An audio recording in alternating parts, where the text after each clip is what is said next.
Hello again, friends. Welcome back to twitch.tv/TrooperBerry, and welcome to what I'm calling Tryout Thursday, where we're checking out some of the Next Fest demos that have come out over the last week or two. And we're going to start with a little something called Vampire Therapist, a game that combines two of the hottest things on the internet, vampires and mental health. So first of all, let me check the settings here right quick. Interesting. So it is awfully quiet, but that says I've got all the volume here cranked up as high as it'll go. Give me just a second. See if I can pull that up a bit.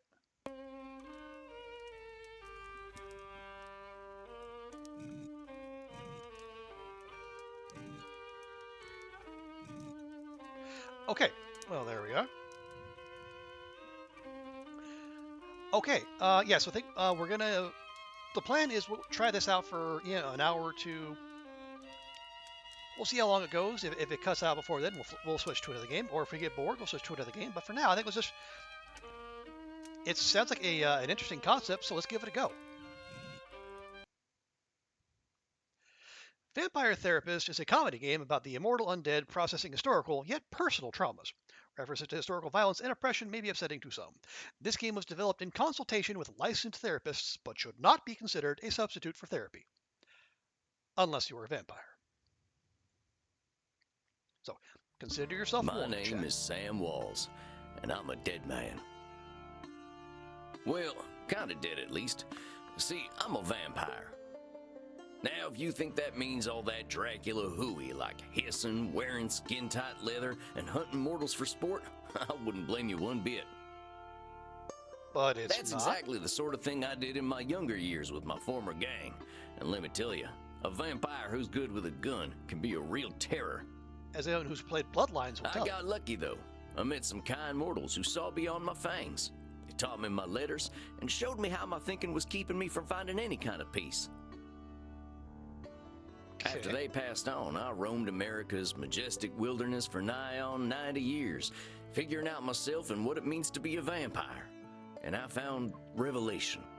I guess a wall. What I realized was, a row there. it ain't fangs that make us monsters. It's the self-defeating ways we think. Anywho, as the world started getting smaller, my old vampire gang tracked me down. Them being my kin, I wanted to help them see the world like I did, but they still have the same monster mindset I used to have. Good thing I'm a quick draw. But I got hooked up with this newfangled internet thing and found a vampire who's helping my kin find their way. Fella named Andromachus, supposed to be 3,000 years old. He invited me to come out to Europe to learn from him. I figure someone older than time has got to have the answers. I feel like time's older than 3,000 I'm going years. on a trip, I guess. This feels like my opportunity to do some good in the world. I've been lucky, and now it's time to give back. See, America to Europe. Vampires very ain't specific. monsters. Or at least, they don't have to be. And come hell or high water, I'm gonna prove it to them.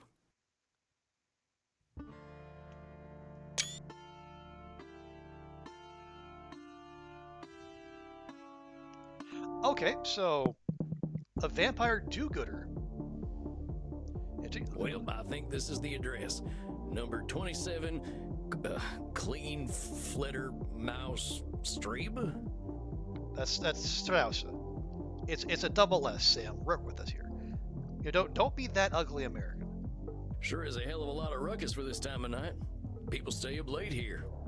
Wait a minute. These folk are vampires. Better watch myself. Guten Abend, folks. Sprechen Sie English? Ja, hello, Alta. Are you here to party with us at the hottest club? Yeah, this is very much the gothic aesthetic I was thinking of. Okay, oh, we have multiple choice, right? So we can tell them we're here to party, ask about the dress code, ask about Andromachus, or ask about the club. Let's work with tell us about this club here. What makes it the hottest one in Leipzig? Well, what's so special about this club? Immernacht is the greatest club aller Zeiten. The owner makes sure everyone has a good time.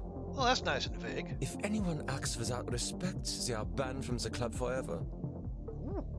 You are free to do and be whatever you like, as long as you are harming no one. Und I hear that they are now attracting sexy old cowboys. Shh, Maxie, he is old enough to be your grandfather. Oh, come on now. You're just flattering me. I'm only a couple 100 years old. Oh mein Gott, he is so cute, Reinhard. Can I keep him? Well, I don't see any answer for yes or no. What's the dress code of this here hottest club in Leipzig? I don't think what I'm wearing will fit the dress code. The cowboy look is total sexy, but you will get a bit sweaty. And the Germans do like them some cowboys. I hope we will all get a bit sweaty. Good thing we run a little on the cold side, huh? Don't worry, my Liebling. We make each other warm. Reinhard, stop. Don't scare the American. I want to do that. Maxi Liebchen, you're so naughty tonight. No, you are the naughty one. Oh, I definitely ain't an American no more. You don't say, Sam.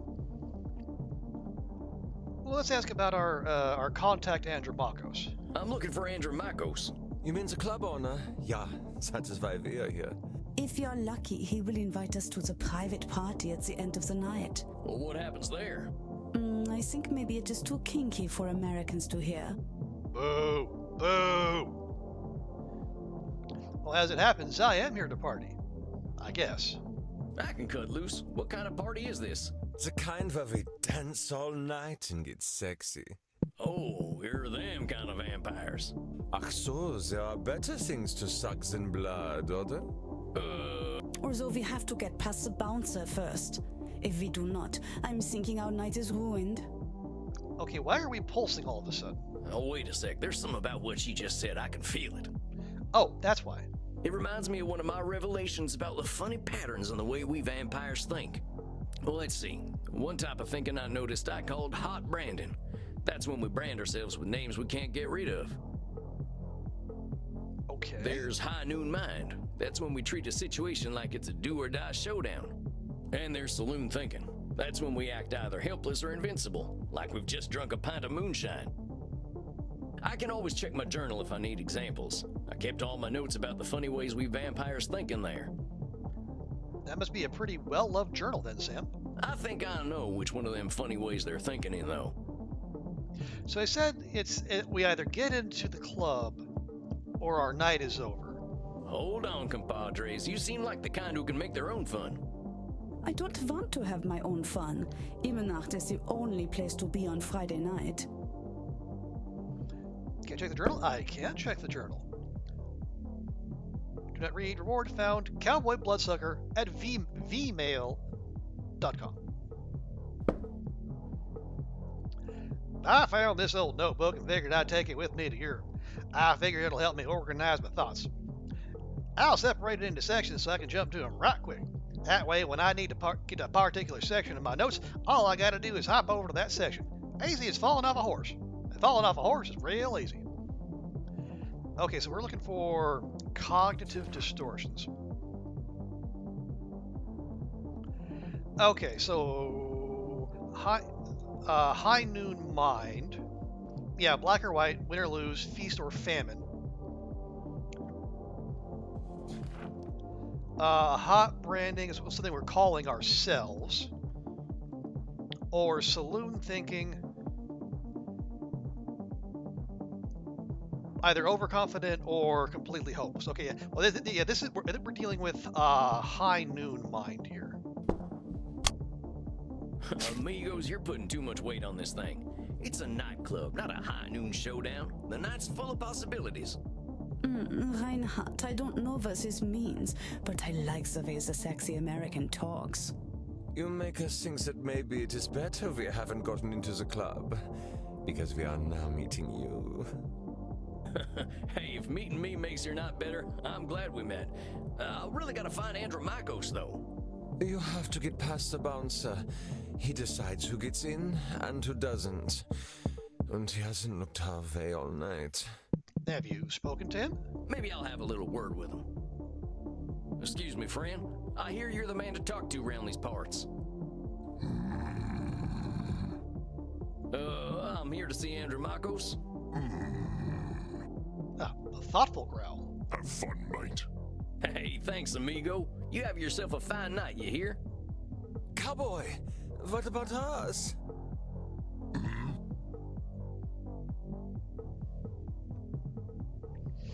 Okay, so we can bring them joy or dash their hopes. I mean, we're trying to be cool. All right, well, yeah, we'll bring them joy. Yeah, sure, they're friends of mine. Have fun, mate. Well, come on, you two. We ain't got all night. Yeah! Dang, awful loud in here. Come on, my liver, dance with us! Oh, you kids have fun. I'll catch up with you later. Darnation, I'd rather hear a gopher giving birth than this. Is gopher birth particularly noisy? I better talk to whoever's slinging drinks in this here saloon. They ought to know where Andromachus is. But pardon me, ma'am. Well, look at you. We get a lot of 80s fashion in here, but not usually the 1880s. I'll take that as a compliment. What can I get you, cowboy? The special's Red Bull and vodka. You down? I never drink Red Bull. I got that. I understood that reference. I'm actually looking for the owner. He around tonight? Might be. What do you say your name was? Sam Walls, begging your pardon. Sam Walls, huh? I don't think I know anything about a Sam Walls. After all, I'm just a know-nothing bartender. Okay, see that's applying a label to yourself. That's hot Brandon. Yeah, I'll check, but I'm almost certain that's what that is. Yep, call ourselves awful names. Hang on, wait, hang on. Hold up.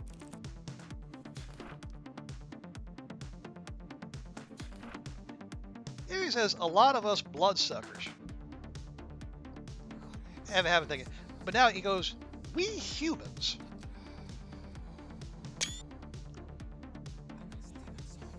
I feel like there was either Sam is uncertain in his identity, or he's not quite the vampire we think he is. Anyway, this is hot Brandon. From where I'm standing, I see someone with style and confidence, not just a drink machine. Don't go branding yourself like that's all you are. Don't you go worrying about me, cowboy. The man upstairs warned me you were coming. I was just testing to see if you are who you say you are. Tell you what, let me give you something from our special reserve. I don't think you're looking for booze. Thank you kindly, ma'am. I was wondering where the blood was. I met some vampires outside, so I figured this was a vampire club. You met some gods, honey. They're here to dance and have fun. So all these people are mortals? How do you think the head vampire gets his blood? They can't wait to share it with him. It's a special experience. He's the only real vampire here. Well, him and Bert. Bert, you say? No Ernie? Bert? You met him already. Bert, shuffle on over here. Oh, the bouncer. This one's here to see the big guy. Show him upstairs, okay? Have fun, mate. Good luck up there, cowboy. Hope you find what you're looking for. Our Bert's a vampire, a few words. But that's okay.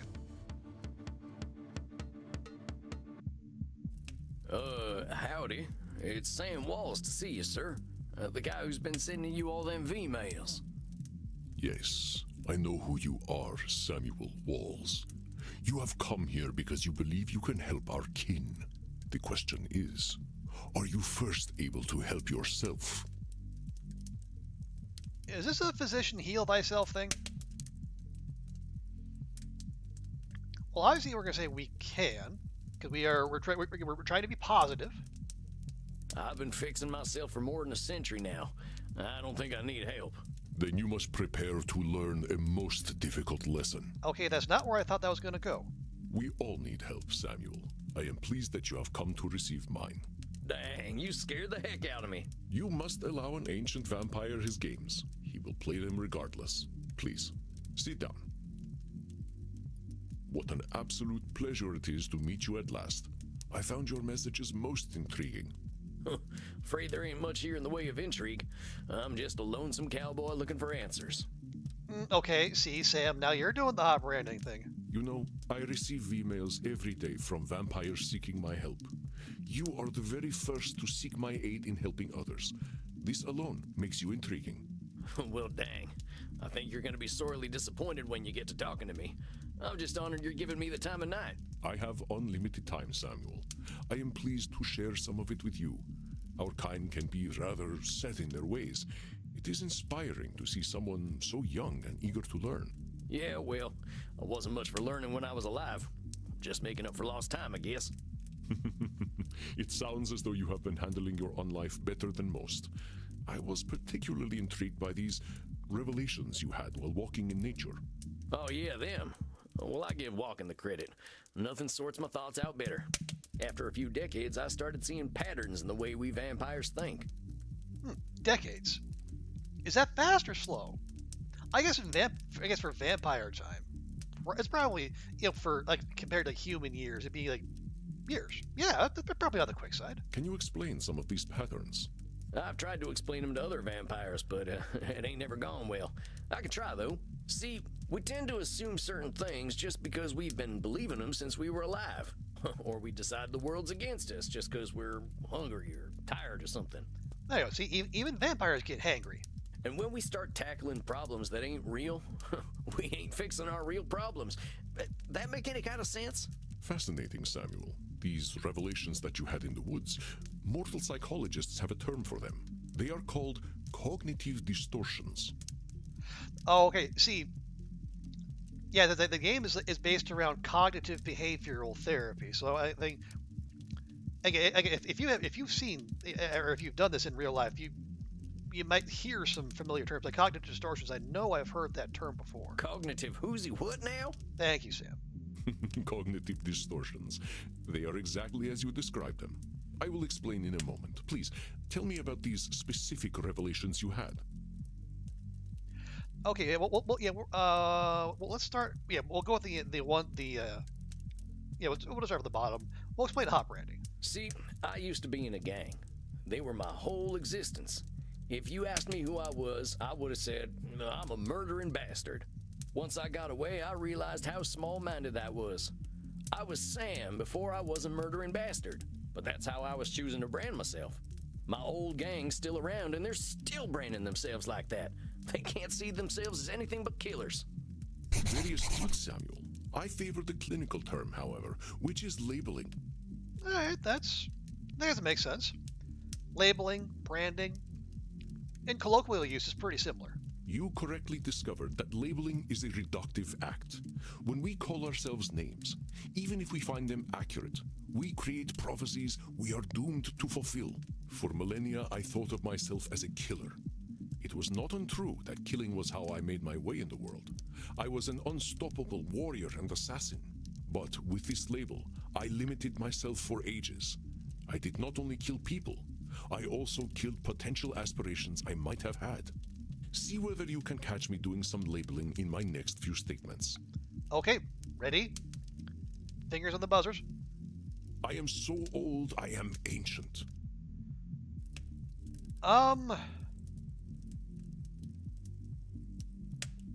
Call me whatever you like, but don't call me late for dinner. Nah, not really. How shall I describe myself? Yes, I am a mass murderer. Well, that's about as clear a labeling as it gets. Yeah, we vampires tend to do a lot of killing, but reducing ourselves to killers ain't doing us any favors. Excellent, Samuel. You are correct. Labels can be cages that we lock ourselves in. I was a mere murderer for most of my existence because that is how I labeled myself. Yeah, I did the same thing. Sam Walls, the murderer, reprobate, and good for nothing. Those are not how I would describe the Sam Walls I see before me. Did you have more revelations to tell me about? I think we have at least two. Okay, now...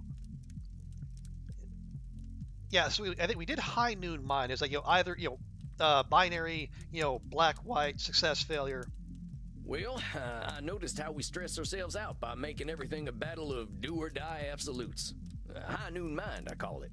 Like that feeling you get right before a big shootout. I must confess I have no experience with this feeling. I engaged in mortal combat long before the age of gunpowder. Okay, a big duel then. But the sentiment you describe mirrors the words of my old friend Marcus Aurelius. He used to say that the magnitude of life's challenges often turn us into our worst selves. Marky Aurelius. Oh, I love that. Now I'm picturing Mark Wahlberg playing Marcus Aurelius. You got the last good Roman emperor with a Boston accent. I'm gonna be tickled by that for a while. Let's just move on. You mean Marcus Aurelius, the Roman emperor? Of course, his name was Marcus. Marcus was a bedroom name. You mean you and the emperor were... It was ancient Rome. Penetration was similar to a handshake. Oh, okay. Moving swiftly along. My apologies. I somehow forgot you were American. But let us discuss this high noon mine. Man, I guess the Americanness comes. We our people. We have a reputation. You know, for all the debauched lifestyle, the complaints of the portified society. I guess if you talk to Europeans, we're practically Puritan. I believe we can broaden your definition. Mortal psychologists call this phenomenon of binary thought polarized thinking, but I like to call it Nosferatu thinking. Nosferatu thinking. Nosferatu thinking? It means you are thinking in black and white. All right, that makes sense. I get it. That's pretty funny. I believe it encompasses the breadth of the distortion. One is not flatly weak or strong, good or evil, smart or stupid, a success or a failure. The truth is far more complex and colorful. Not every high noon gunfight ends in oblivion, correct? Not everyone. Yeah, that's true. Getting shot still ain't fun, but it ain't the end neither. A perfect example, Samuel. Now, try to catch me using Nosferatu thinking. Okay, Nosferatu thinking, hard binary. I will give you a series of statements, and one of them will contain Nosferatu thinking. I will repeat them if you miss it. If I do not drink blood, I will surely die. Okay, if I do not drink, I will surely die.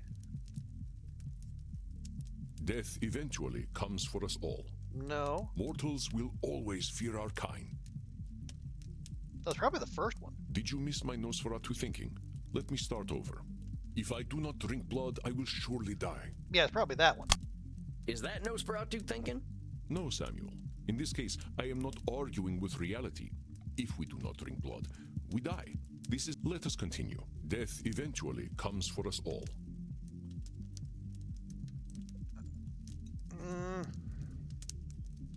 Okay, hang on. Let me go back and check again. Okay, black and white, feast or famine.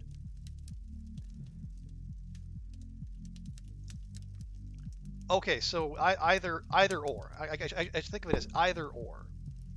Mortals will always fear our kind. That's Nosferatu thinking right there. I've met mortals who knew who I was and weren't scared. Okay, there we go. Very good, Samuel. And even if you hadn't, to say mortals will always fear us ends any hope that they might not. Always is such a terminal word, is it not? Would you like to discuss more of your revelations with me?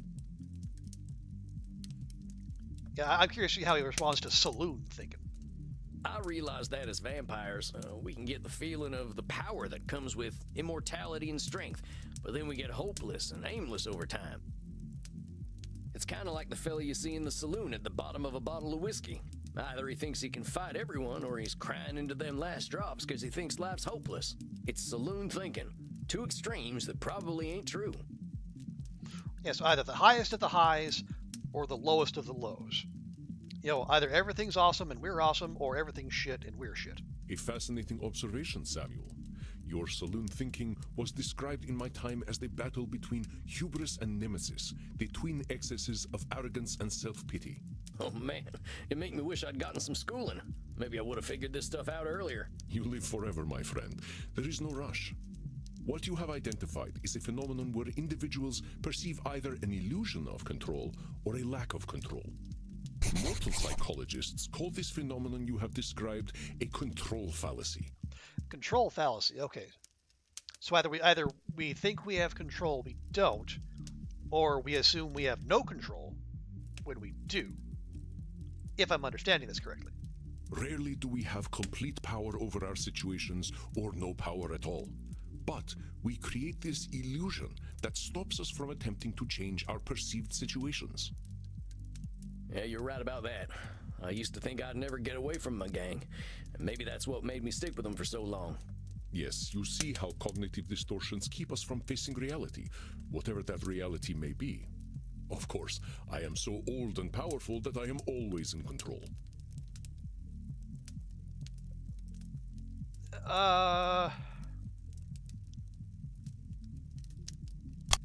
You're testing me, ain't you?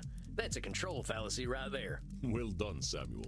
I am indeed very powerful, but the cosmos holds no awareness of Andromachus. Of course, as you expertly pointed out with your analogy about the man at the bottom of a whiskey bottle, a control fallacy can be positive or negative. Okay, so no, Andromachus, it's Andromachus. So probably Greek then, going by the pronunciation. Listen to my next few statements and try to find a control fallacy. Simply let me continue if you do not detect one.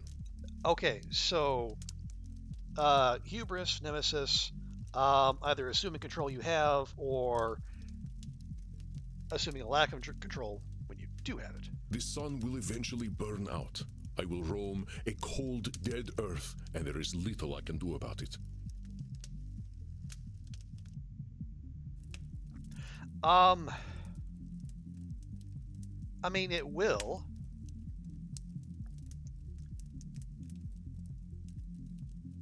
My kitty cat died. I shall be lonely forever. Okay, that one. I'm sorry about your sweet kitty, but you could always pick up a new one. Or there's lots of them just waiting for a loving home, so you don't need to be lonely. It was just an example, Samuel. Well spotted. But I do speak from experience. I felt this way once when a pharaoh I was dating had our cat mummified. Wait, a pharaoh? If it's 2024 and he's what 3,000 years old, back in okay, yeah, I guess. I don't know my Egyptian history as nearly as well as I should. That's plausible, though. I went into a murderous depression that nearly decimated the continent. But I had the power to help myself all along by adopting a new friend in need of a home. Oh, dang, don't let me get on your bad side. I doubt you shall see it, Samuel. Did you have more revelations to tell me about? I think that's all of them. Or at least the ones that were the most obvious to me. That you recognize the concept of cognitive distortions at all is most impressive, Samuel.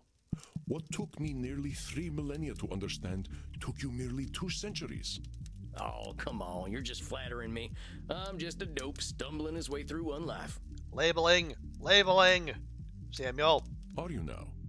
Tell me, Samuel, what kind of cognitive distortion are you exhibiting when you call yourself a dope?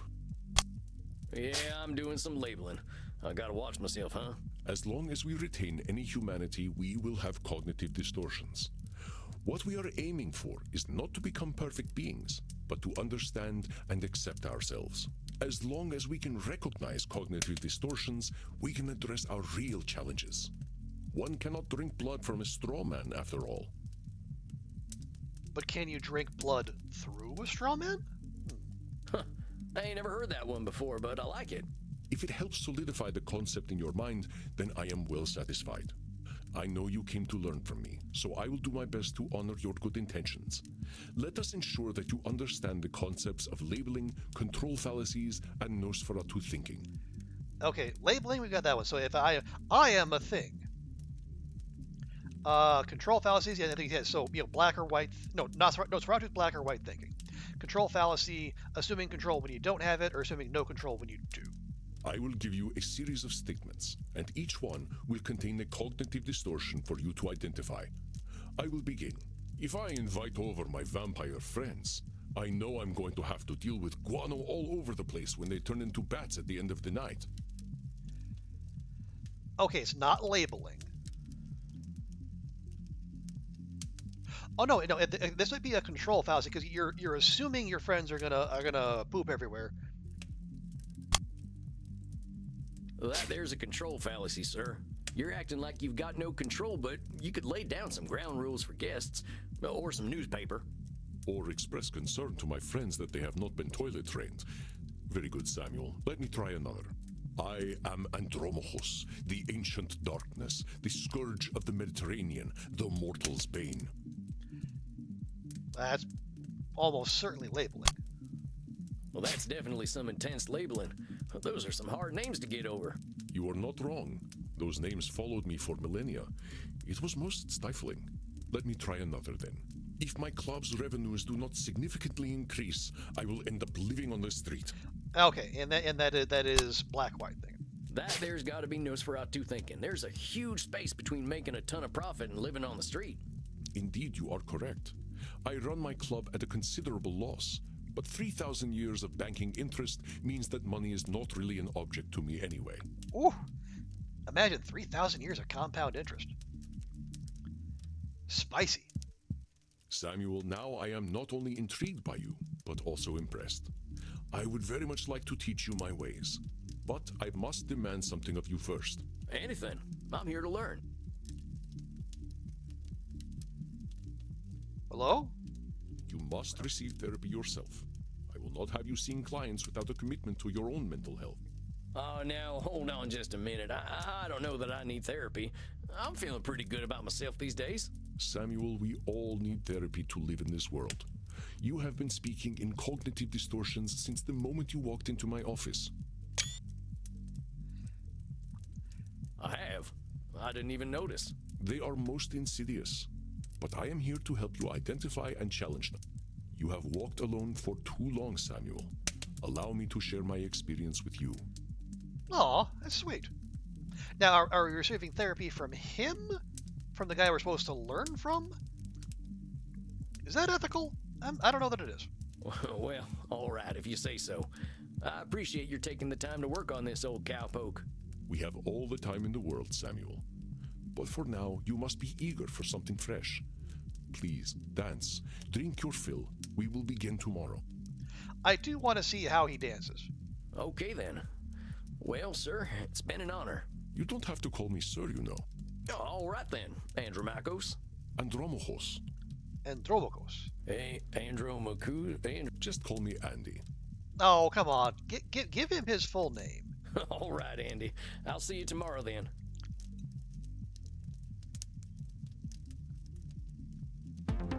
Dang, look at all them mortals, sweating, blood pumping. I am thirsty. There ain't no power on this earth that'll get me on a dance floor. Big mood, Sam. Big mood. A strong agree from me. Also, this lit up again. Did something new get added? Oh, it is. Okay. Okay, reminder, we all make cognitive distortions. Excuse me. Cognitive distortion types aren't weapons to beat ourselves up with, they're just ways to categorize our thoughts. We can exhibit more than one distortion at the same time, and some distortions are even subcategories of other distortions. Important! Identifying cognitive distortion is just one tool in a therapist's toolbox. Empathy and compassion are some of the best tools we've got.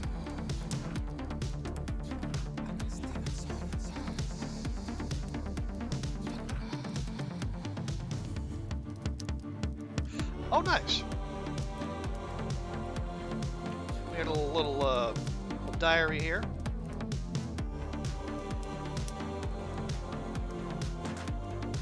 Okay, so April 2024. Met some fine folk too.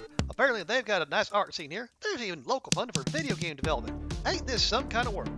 I can't believe people are still playing Star Invaders and whatnot. I like it here. I don't even have to speak German. Well, it would help, Samuel. Maybe I'll see if the bartender's got anything for me. If it isn't Clint Eastwood again. How'd it go, cowboy? Seems I'll be sticking around. Guess I better get used to things around here. Good to hear. About time someone helped Andy with his work. Seems you vampires have a lot of problems to fix. Name's Crimson, by the way. Well, I guess if you're living for hundreds or thousands of years, yeah, that's probably enough time to rack up a few problems here and there. fine meeting you, Crimson. How do you know so much about what Andy's doing? Pillow talk. I'm his blood partner.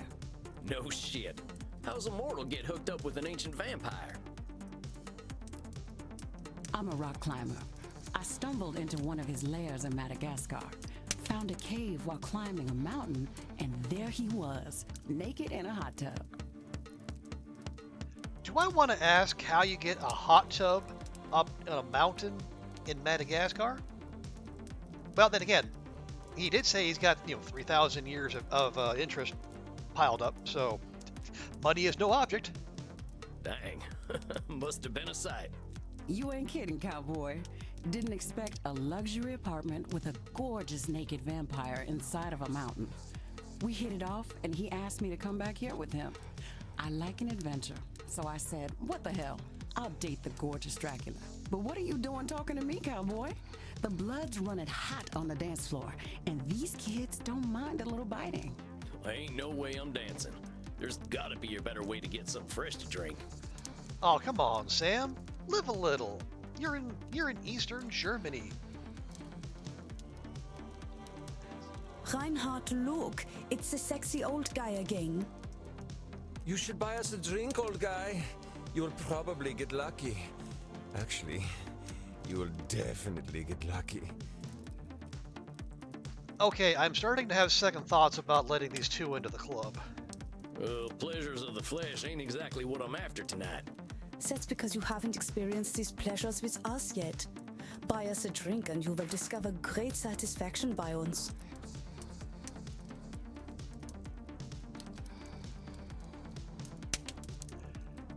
Oh wow, we're just giving them the kiss off either way, so we can tell them they're not our type, that alcohol is bad for them. We don't have the money, or tell them they can support themselves. Well, okay.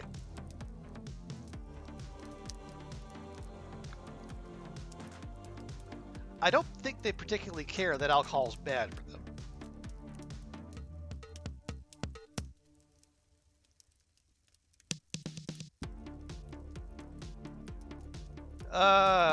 I don't.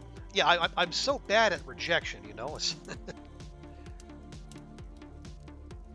maybe that's another cognitive distortion we're working with here. But anyway, let's just. I ain't buying you a drink. All I got are good old-fashioned dollars. I like American money. All we have on our money are buildings.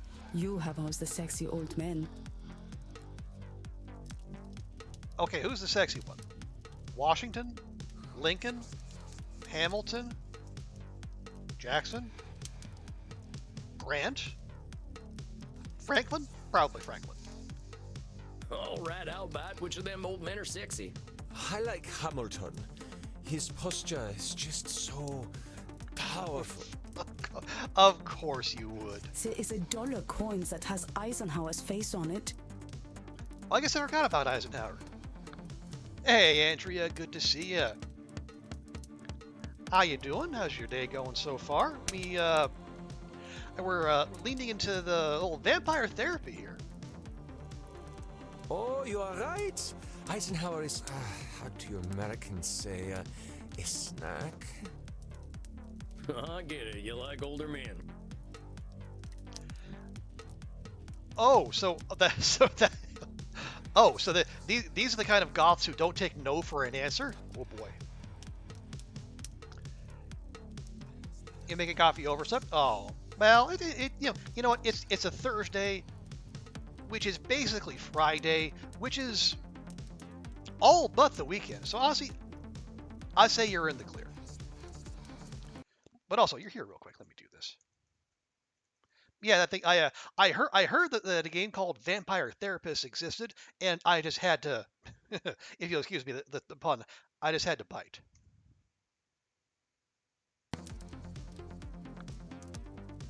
And he's sad about it. We're supposed to feel bad for him. Oh, I can't control what I do when I'm angry. Guys, oh, it's so sad. No, it's not sad. It's scary. People who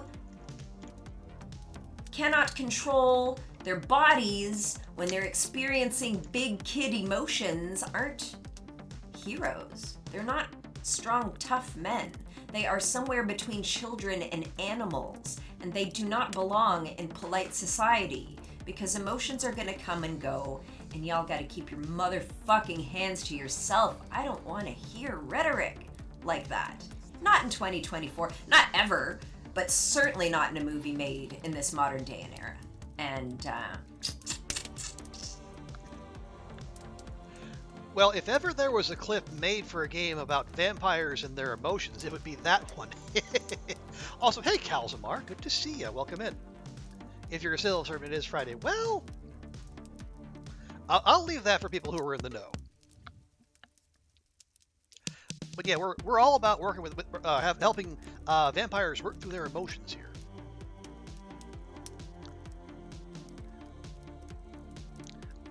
Yeah, so we're trying. We made the mistake of letting these two. We were told they are goths. They are not vampires. They are just goths.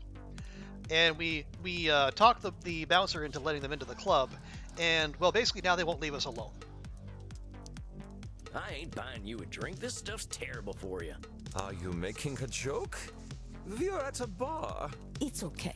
He's just trying to be protective. Aren't you, Opa? You know, I think the drinks here ain't strong enough for you two. I ain't buying you a drink. You ain't exactly my type. Oh, we don't want to marry you. We just want to have fun with you. You kids are too much. Okay, so I think we were locked into going down this route regardless. I ain't buying you a drink. I think I'd be insulting your economic status. Oh, that's not where I thought that option was going. Mein Lieber, don't worry about us. We just like to feel special. We have lucrative jobs in IT. There it is. Oh yeah? Well, maybe you can help me. See, my printer died again. I'm getting real tired of these things. Oh, Sam, don't ask him to work for free. Oh, please, we are here to party. But get a laser printer. Well, thanks for the tip. That ink seems to be more valuable than blood. Well, these kids just ain't gonna leave me alone. Wow, after all that, we just break down and buy him a drink. All right. Could have just done that from the start. Teasing the cowboy, Kinder. They're just messing with you. Drinks are free here. Drinks are free? No wonder this place runs at a massive loss. But dang, really? I ain't never been to a saloon with free hooch. Call it a drink exchange. Huh. So, everyone here knows they might be sharing blood? Only as long as there's consent. We like to create a safe environment here. See, let that be a lesson to you, chat. Consensual exsanguination only. And consent can be removed at any time. Why don't you take Reinhard and Maxie here back to the kink room? Wait, kink room? Mm-hmm. You're not in Kansas anymore, cowboy. We are not afraid of sex here. Okay, this is reference at least number 3 in the 45 minutes we've been playing this game to how sex-negative Americans are and how liberated Europeans are. Germans, I guess, you know, the famously kink-friendly Germans. I'm from Missouri, but point taken. Nobody has to do anything they don't want to do in there. Just have fun and drink your fill, handsome. I'm sure I'll be seeing plenty of you. Maxie, Reinhard, this is one of our special customers. Ach so, ein Vampir. I'm thinking we are all getting lucky then. My neck throbs with anticipation. Dang. Guess I'm going to a kink room then. Thanks, Crimson. I knew a man who wore this much leather couldn't be boring. Okay, again, I know this is only a demo. I should make that clear. But yeah, I would say for the only being like 45 minutes, I would say the writing in this one is tight. Yeah, well, you got me pegged. No, that's a different kind of kink, Sam. Is that what we are doing now? Give me the document and I will sign myself up for it. I really ain't in Missouri no more. Look, I'm more into Biden.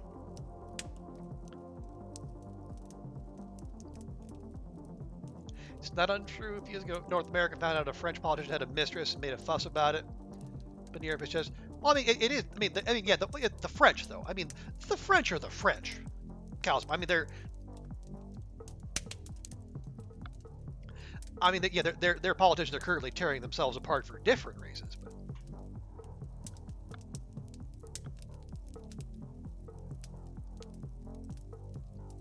polyamory is normal in Europe.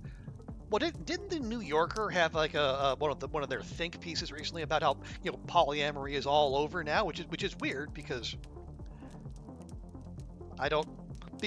pretty much the only place I hear about polyamory is on like a bunch of the podcasts I listen to. All of a sudden, the hosts have come out as poly. And bully for them. Fill your boots.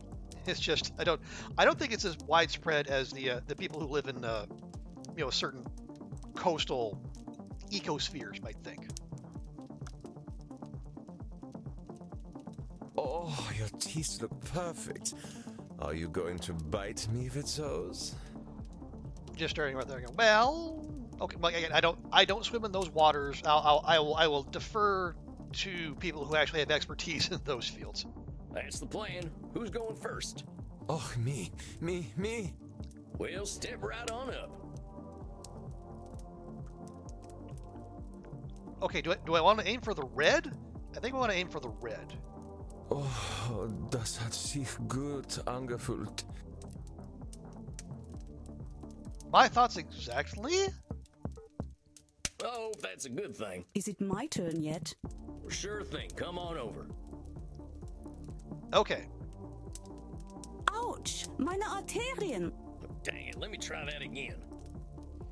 Okay, let's aim for up here. Oh, Reinhard, the hot old vampire wore me out. Me too, Maxie. I feel as though I have set up a mail server. I'm going to assume the IT specialists in the audience find that hilarious. This is so weird. Well, again, I think this is the early game comic relief. We did just go through a whole sit down with basically a Greek vampire who's like 3,000 years old, and we went through like the cognitive behavioral therapy concepts. Reinhard, Liebe, ich bin zu müde, sexy zu sein. I will get us a taxi cab, Liebchen. Und du, cowboy? Next time we will talk about that thing you mentioned earlier. The laser printer or the pegging? Oh yeah, sure thing, fella. You can help me with my new laser printer. Now that I've had something to drink, I should probably get to my coffin. Samuel, wait a moment. I see you got your fill. Are you heading out? Okay, this is our cognitive behavioral therapy mentor, Andromachus, who unfortunately Sam is cursed with the American tongue, so he's taken to calling him Andy. Yeah, I figure I could use some shut-eye. I locked up my coffin over at the storage center. Storage center? Please, you can use my guest coffin. I insist. You must be well rested for the challenges ahead. Guess I got a big night tomorrow, huh? I should get a good day's sleep. Wonderful. Please, follow me. Well, dang. This is mighty plush. Guess it's one of them smart coffins. With a cathode ray tube TV? Let's see what's on TV. Hey, I remember this movie. We were so proud to finally get some representation.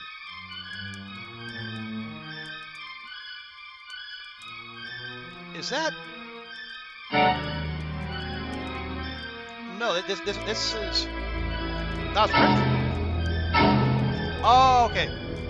Nosferatu. Okay, so yeah, public domain. Not sure I should stay up watching movies though. Well, ain't much else to do in here. I think it's about time I hit the hay. Now I'm cut out for all this. I do have to wonder how long they'll let the movie play though.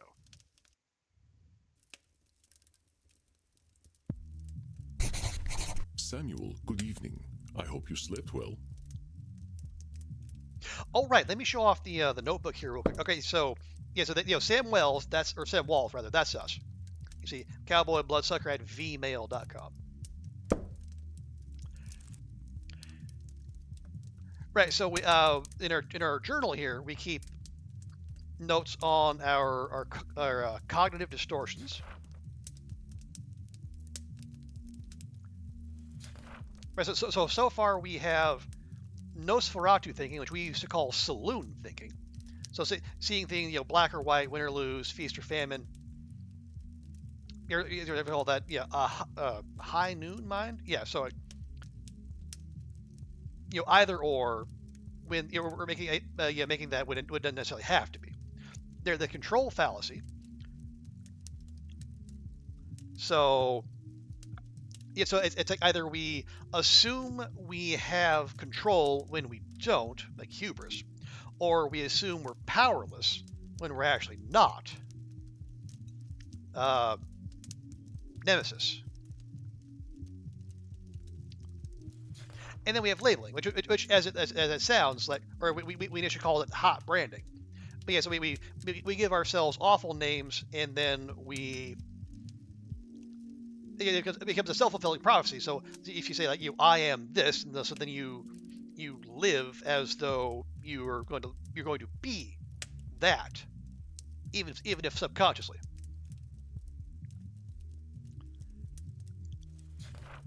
And we also have some notes about our trip here, and that's it. Like the dead, as they say. I was hoping to save you some breakfast, but I've already sent them on their way. Oh, that's all right. I'm still pretty full from last night. Yeah, we double dipped. Them goth types were practically throwing themselves at me. I am not surprised. Perhaps I should be concerned that some of my guests will follow you home. Well, gosh, if I still had mortal circulation, I'd be blushing. Why are you so embarrassed, Samuel? Because he's American, clearly. Ah, hell. Guess we should just save it for therapy, huh? We gonna get started now? Oh, right. And then that's the other thing. So Andromachus here, because I will give him his full name. He made it. It was a condition of him helping us learn how to help others. We have to receive therapy ourselves. If you like. Why not? I'm eager to get going. Let loose, Doc. Very well. Let's start with the first question any therapist asks then. What brought you to me? Why is becoming a therapist so important to you? Well, gosh, I remember what it was like. Being all angry, hungry, and scared all the time. It ain't no way to live. When I see vampires acting the way I used to, I just need to show them there's more to unlife. And why is that up to you? You, of all people, know how lost our kind can be. Preying on the weak, dating mortal high schoolers. Ha! I got that. I know that reference. That's it. That's at least two now. There was a not so veiled Dracula reference earlier. I never drink. ... Red Bull. I've got to make them see their potential. That's what I'm here for. I know it. That is a lot of responsibility to place on yourself. You got a funny look in your eye. Am I doing one of them distortion things? You are most perceptive. Yes. Perhaps you can tell me what it is. Okay, so I think when you say you are here to make vampires see the world differently, in what way are you distorting reality? I think that's a control fallacy because we're assuming we have the ability to. It's not labeling. We're not calling ourselves anything, and it's not. It's not like a black or white. If I don't, no sort of thing would be like, if I don't help them see the world differently, I will be a failure. No, I think it's a control fallacy. Well, I guess that's a control fallacy, right? I can't assume I'll be able to help other vampires the way I was helped. Very good, Samuel. Control fallacies are hard to avoid when one feels strongly about something. Your fate is not to transform every vampire you ever meet, even those who are your clients. You will do what you can do, and that is enough. Man, the kind of messages I'm getting off of this, they're like the kind of wholesome and helpfulness I haven't felt since Boyfriend Dungeon. But I am eager to learn how you developed this desire to help our kin find a different way of thinking. Well, like I told you when I first emailed you, I was a real nasty son of a bitch when I first became a vampire. When I look back and see what a no-account piece of shit I was, I ain't nothing but embarrassed. It all seems pretty stupid to me now. Here we are living forever and all we can do is kill? It's the dumbest thing I ever did here. I'm going to stop you for a moment. Stupid, no account piece of shit, nasty son of a bitch, dumbest thing. Do you hear the way you are talking about yourself? Now, is he talking about himself or is he talking about his past self? With respect, sir, I earned all them names. I killed women and children. Half the ghost towns out west are my doing. I didn't think of nobody but myself. Pretend you are my therapist. If I sat here and called myself a no-account piece of shit, what would you tell me? That's pretty clearly labeling. I'd say you were doing some labeling. And I guess I'd tell you to look at yourself a little more kindly. Extend the same compassion to yourself then, Samuel. How are you to move on from being a nasty son of a bitch if you are labeling yourself? Okay, but I wonder about this. Maybe this is a cognitive behavioral therapy thing, but if Sam is operating under the assumption that he is different now than the vampire who did all those things, is he still labeling himself or is he still labeling his past self? If you wish to be a guide to other vampires, you must start with compassion for them and for yourself. So, now that you've gotten all that horrible name-calling out of the way, please tell me, how did you find your sense of purpose? Well, I was on the run, you see. The Wild West was ending and the Pinkertons were starting to get the better of my gang. I went into hiding and found a strange group of folks out in the country. They knew I was an outlaw right away, but they didn't judge me for it. They didn't even care that I was a vampire. They welcomed me like a friend, even shared their blood with me. They taught me how to appreciate the beauty of the night, and I started seeing things I'd never noticed before. They taught me my letters, philosophy, and how to question things instead of being scared of them. I think about them every day of my own life. They somehow freed themselves of all the judgments of the time and were better off for it. These must have been the 19th century American transcendentalists, yes? Wow. They just pegged that right away. Yes, sir. I'm glad I died when I did, because their like just don't exist no more. Once my community died out, I started walking. That was something else they taught me how to do. There ain't nothing like having a walk and a think. Yeah, no, so in the opening cinematic, there was a shot of just various papers strewn about, and there was a copy of Walden Pond open to the front page. So yeah, I think Thoreau would have been a transcendentalist. I think it's been a long time since I've taken a lit class. I walked in nature for about 90 years and just took in all the grace and beauty of my country. I guess I was kind of selfish, though. I should have been helping other vampires the way the transcendentalists helped me. Why? Why waste 90 years walking when I should have been helping others? Seems pretty obvious to me. I could have done a lot of good in that time. But you needed that walking to make the observations you did that led you to feel the need to help the people. If you hadn't done that walking, you wouldn't be the vampire you are today, though, Sam. But your should turns that which you could find fulfilling into a duty. You create an extrinsic motivator. Should statements are another cognitive distortion, something created by your own mind. Nature asks almost nothing of you. Here we go. So, sometimes we judge others and ourselves with arbitrary rules on how things should be, and then we get hopping mad when our expectations ain't met. Should statements can put a lot of pressure on us, but there ain't too many rules that are universal. Heck, we should probably be dead because our hearts ain't beating, but it seems that ain't true. So, examples of should statements. I'm a vampire, I should live in a castle. When you're in a gang, the gang needs to be your family and no one else. A cowboy must never show fear.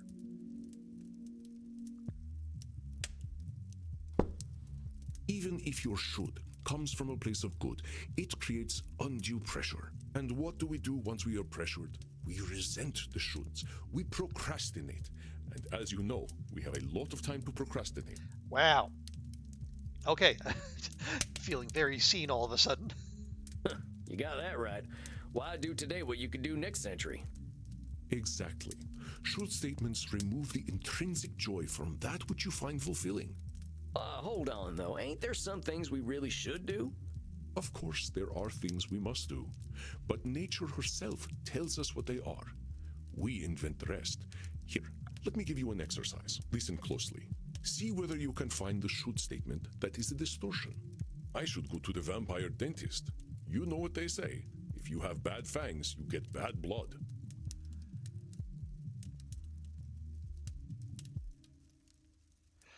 No, I don't. Yeah, let me look again. Yeah, it's creating arbitrary rules. Yeah, creating arbitrary rules, undue pressure. So I should go to the dentist. You know, if you have bad fangs, you get bad blood. I should drink blood today. I mean, you're a vampire, you probably should. I should take my blood partner Crimson out on a date. I should be wary of sexually transmitted diseases. I mean, yes. Did you miss my should statement? Let's try again. I should go to the vampire dentist. You know what they say. If you have bad fangs, you get bad blood. That's the one. No one should go to a dentist. Goddamn butchers. That is not true. We have to go to the dentist. Our teeth are important to us. How long has it been since you've seen a dentist, Samuel? No, not since the Civil War, and I'd rather keep it that way. Well, let's be honest, dentistry hasn't come that much farther since the Civil War. We'll talk about that in another session. Let's try again. I should drink blood today. Okay, but you're a vampire. Don't you have to? Okay, I should drink blood. Yes. I should mind sexually transmitted diseases. Yes. I should take your... I should take my blood partner Crimson out on a date. Saying you should take Crimson out on a date is a should statement. You've turned something you want to do into something you have to do. That's right, Samuel. You know, I couldn't be more pleased with you. Your time in nature was clearly well spent. Well, thanks, I suppose. But if you don't mind my saying so, I hope you're treating that mortal lady right. Thank you. Please, ask her yourself. I imagine she would share her blood with you. You look like her type.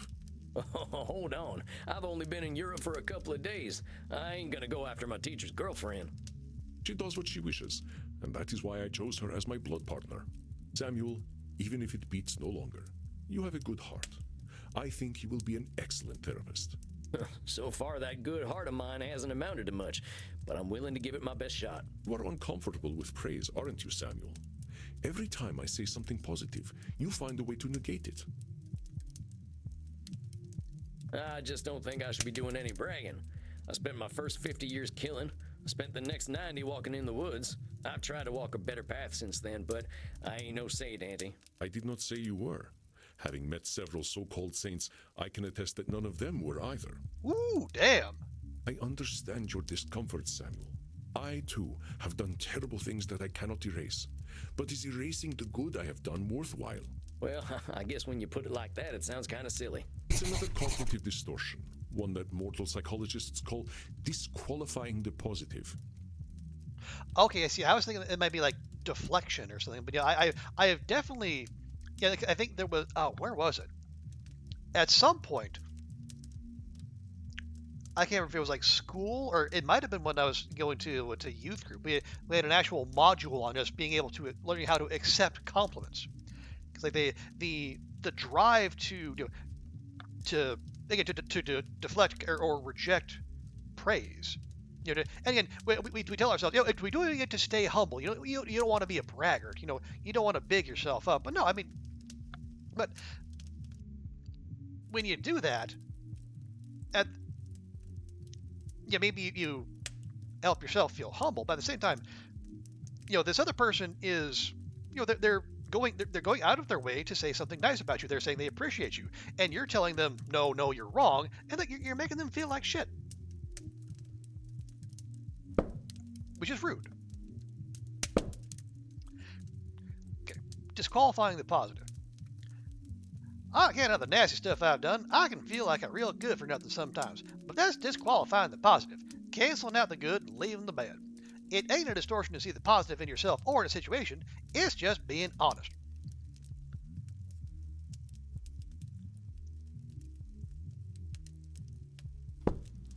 I understand that the actions of your past are difficult to bear, but what we are here to do is accept reality. with both its positive and negative aspects. I am not saying that you should disqualify your negative actions, but merely note when you disqualify the positive ones. Okay, so that's why it's disqualifying the positive, not disqualifying anything. Let us try an exercise. See whether you can challenge me when I disqualify my positive deeds. I am Andromachus, one of the most powerful vampires alive. Nah. Before I became the vampire I am now, I did exceptionally terrible things. No, that's not canceling out anything positive. I have defiled the innocent. I have killed countless people. The good I now do pales in comparison to the evil I have done. There it is. That's the one. You're literally disqualifying the positive by comparing it to the evil stuff you done. Well done, Samuel. I believe the recognition of this distortion will serve you well when you start to see clients tomorrow. Oh, I'm seeing clients already. I love this. Whoa, tomorrow? I only just started learning these here cognitive distortion things. I will, of course, be with you. You needn't worry. I can sense your instincts and will help you. But tomorrow, I just don't feel ready yet. My friend, we are never truly ready. But if it would ease your concerns, we can practice with further examples. Would that be helpful to you? Yeah. Yeah, I think I could use the help. Very well, Samuel. Let's try some examples. I will give you a statement, and you find the cognitive distortion in it. I am far sexier than movie vampires. Therefore, I should be a movie star. Okay, there's literally a should right there. Oh yeah, that's an easy one. That's a should statement right there. But you're not insecure enough to be an actor anyway. Excellent, Samuel. Oh! Would you like another exercise? If I cannot consume high-quality blood, I might as well drink blood from Florida. Ouch! Ooh. Okay, but so it's not... Yeah, not should, not labeling, not disqualifying. I think that's the Nosferatu thing, yeah, the black-white. That's Nosferatu thinking, ain't it? Correct, Samuel. That being said, I am sure there is still decent blood to drink in Florida, but I would bring a test kit anyway. Yes, exactly, Calzamar. Florida man. Florida man. Well, it could be Florida woman blood, too. We don't know. Would you like another exercise? Okay, I think we have a pretty decent grasp of what we're dealing with here. Yeah. I think I'm good. All right, Samuel. You must be hungry now. I suggest you get a liter inside you. We have a big night tomorrow. How much is a liter? Oh, Sam. Come on, brother. Just get enough to drink, Samuel. We will not be able to work if you are hungry or tired. Not learning German, not figuring out metric measurements. Don't be the ugly American vampire. Now, please excuse me. I do have a date with Crimson tonight. I suspect I shall not return until nearly morning. Oh, yeah, of course. I hope you have a nice night out, Mr. Andy. Andromachus. Come on, man. At least make an effort. You as well, Samuel. Rest in peace.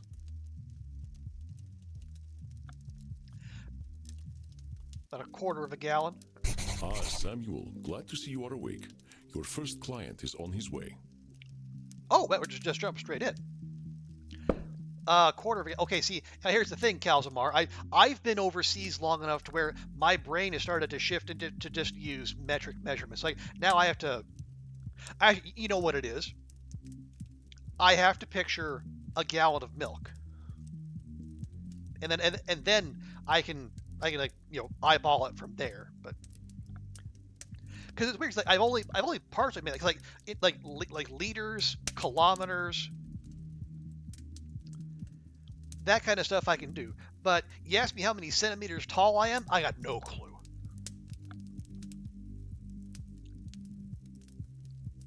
Oh, you're Canadian, you use both. Oh, okay. Yeah, so you play the entire field. Makes sense. You're constantly switching. Understandable.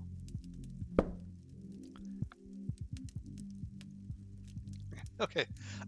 So here's our latest journal entry. I learned some more therapy stuff today. Figure I've been doing a lot of this disqualifying the positive thing. I feel like I gotta be humble after all the shit I pulled back when I was a bastard, but maybe that's just a shame talking. Andy says I'm ready to start seeing clients now that I got my head wrapped around this whole cognitive distortion thing. Can't believe it's all happening so fast. Went for a nice walk this morning in Leipzig. There's a music school here, and the kids are always performing stuff. I tried asking for Oh Susanna, but the kids today don't appreciate good music. Dang kids and their CD-ROM music. The wax cylinder was fine.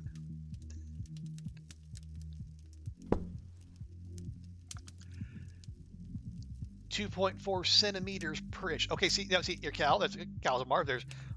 If there's one thing you don't do, you don't ask a streamer to do math on the fly. That's only bad things can happen. What, already? Look, Mr. Andy, sir, are you sure I'm ready for this?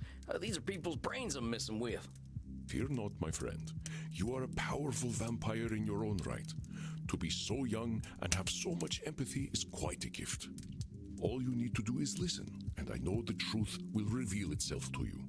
Shucks, wish I had your confidence. Well, to a limited extent, I can see the future.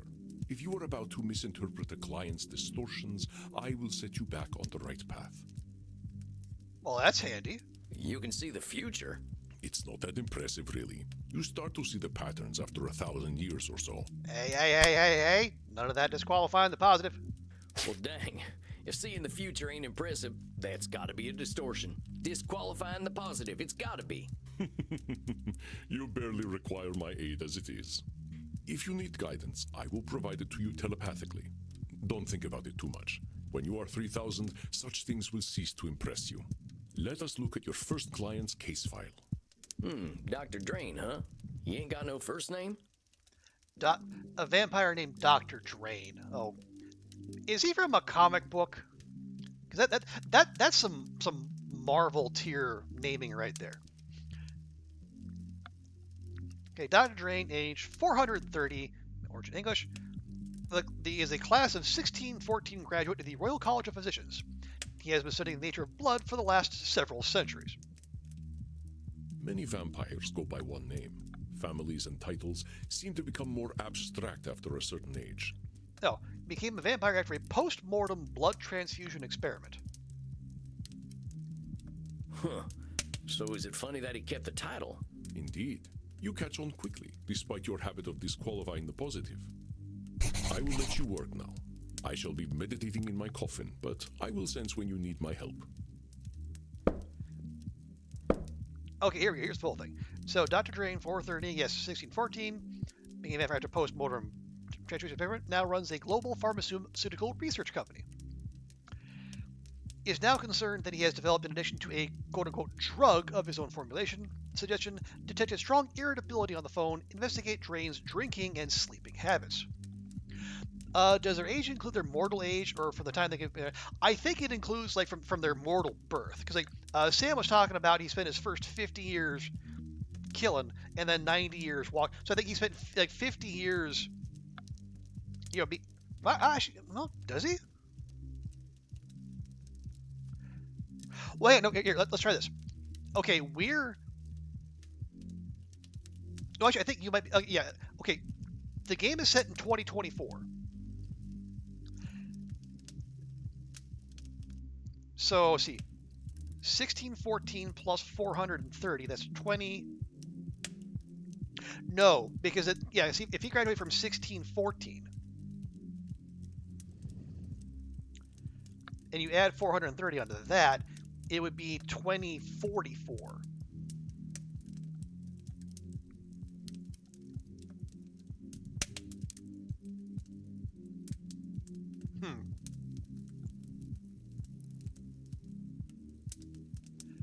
So yeah, it must be from their mortal birth.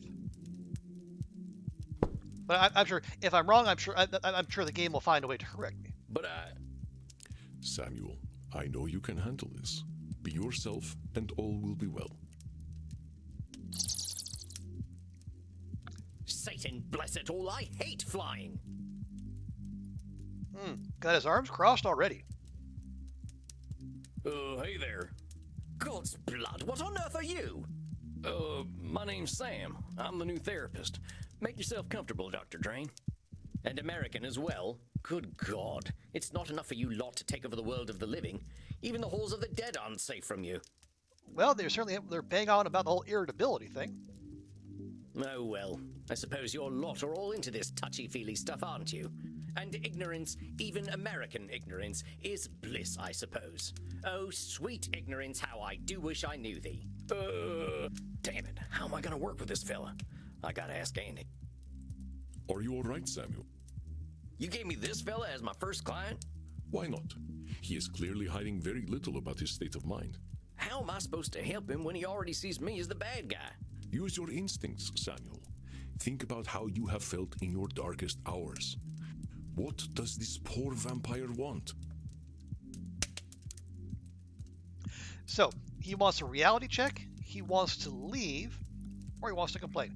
Okay, if he wants to leave, he'd have just left. And he wants to complain, he's already doing that. That's pretty much all he's doing. He clearly wants a reality check. I think he needs a dang reality check, charging at me like an undersexed bull. If you try to give an undersexed bull a reality check, that would not change the fact that it is undersexed. How did the transcendentalists approach you when you were a wilder man, Samuel? Yeah, I get it. I'm sure this fella's come here with problems. I can't be surprised when they show up.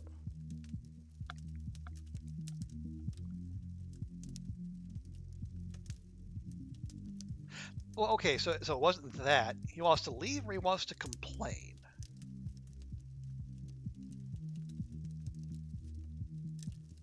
I think he just wants to complain. Perceptive, Samuel. He can hardly stop himself, can he? Clearly. So, what? I just let him complain? Of course. Just give him a starting point to let it all out. It will make him feel better. Well, if you say so. Don't worry, Samuel. You are doing wonderfully. I will release your time now. Well, are you just going to sit there? I was just going to ask how your trip here was. My trip? My trip was bloody wonderful. Until my familiar got a flat tire and I had to fly 30 kilometers here as a bat. I hate being a bat and I hate flying. Do you know an owl tried to eat me? Me, a creature that has lived for centuries, treated like common prey. And how does that make you feel? I'm surprised he was even interested.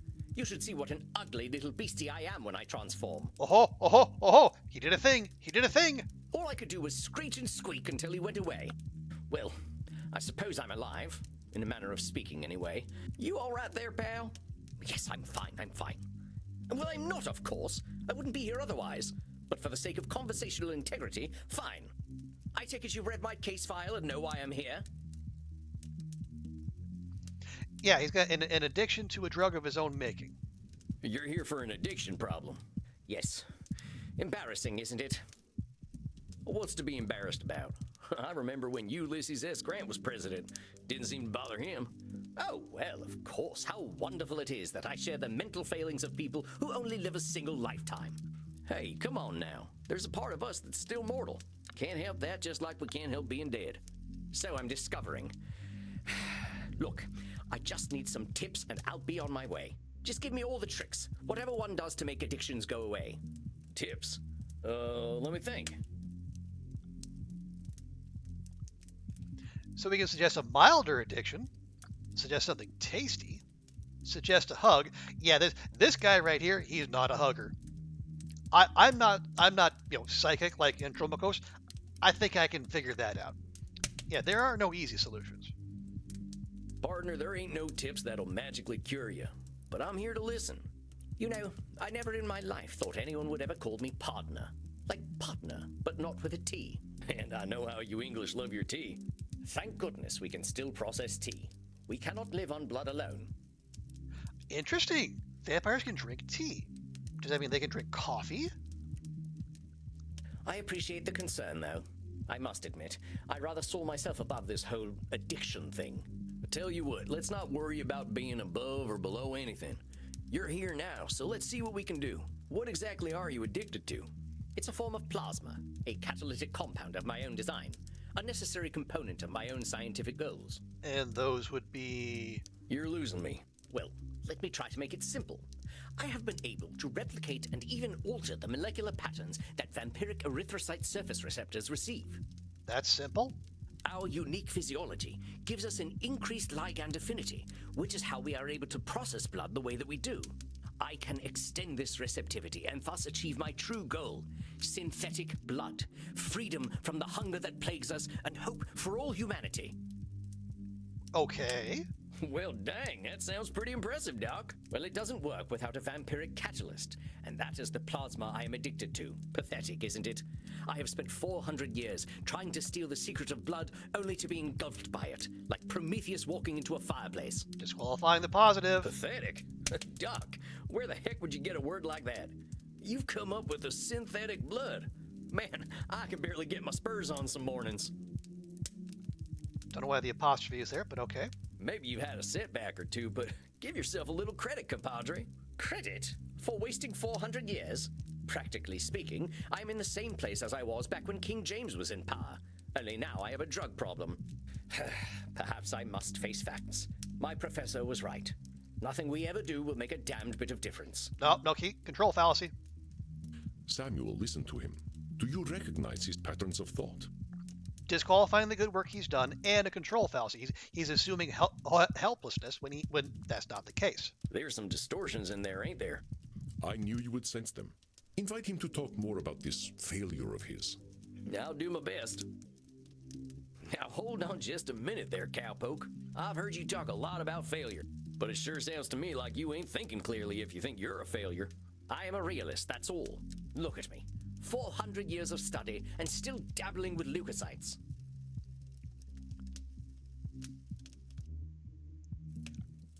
Okay, yeah, I'm almost certain this is disqualifying the positive. I don't know many people who would call working with leukocytes dabbling. I mean, I gotta admit, I have no earthly clue what you're talking about. So unless you made up all them science terms, I think you might be doing more than playing with a chemistry set. Perhaps. But if we consider all there is to know about blood, I know precious little. But you know something. Yes, I concede I might know something about blood. I would hope so after 400 years. Well, I don't know, you do keep dunking on yourself. You still got more knowledge about blood than most, whether it's been 4 years or 400 years, amigo. Let's get back to what you were saying, though. I'm saying I am surely the oldest, most well-studied doctor in the world. I should have achieved more than this. Should statement. Well, who said you should have achieved more? Isn't it obvious? I should have something to show for 400 years of work. And what happens if you don't? Absolutely nothing at all. Well, that's my point. That is not as encouraging as you think it is. Ain't meant to be encouraging, just showing you a little reality. Well, it's all my fault, really. I cannot seem to motivate my scientists to reach the necessary level of dedication. It's always shocking to me how little urgency mortals have around death. Okay, I think that's a control fallacy. He's assuming, he should be able to motivate his scientists. So it's all your fault that you haven't come up with the perfect synthetic blood. It can't be anyone else's fault. Only I have the skill, the knowledge, and the experience. Thank you for using the Oxford comma. I don't know if anyone else knows and appreciates that, but I know I do. Pardon me for saying so, Doc, but it sounds like what you're doing is pretty dang complicated. It sounds to me like you're some kind of god if you expect control over life itself. Please. I'm a scientist, not a spiritualist. It is not control I seek, but understanding. And are you ever gonna have perfect understanding? No, of course not. I'm not a wizard. So how about not putting saving the world on one person, Doc? That is a simplification, but I take your point. As I was saying, now that I'm addicted to my own drug, I have joined the ranks of mortal celebrities in my utter irrelevance. Okay, so I have joined. Okay, no, he's saying he's irrelevant. That's. Okay, is either labeling or Nosferatu thinking?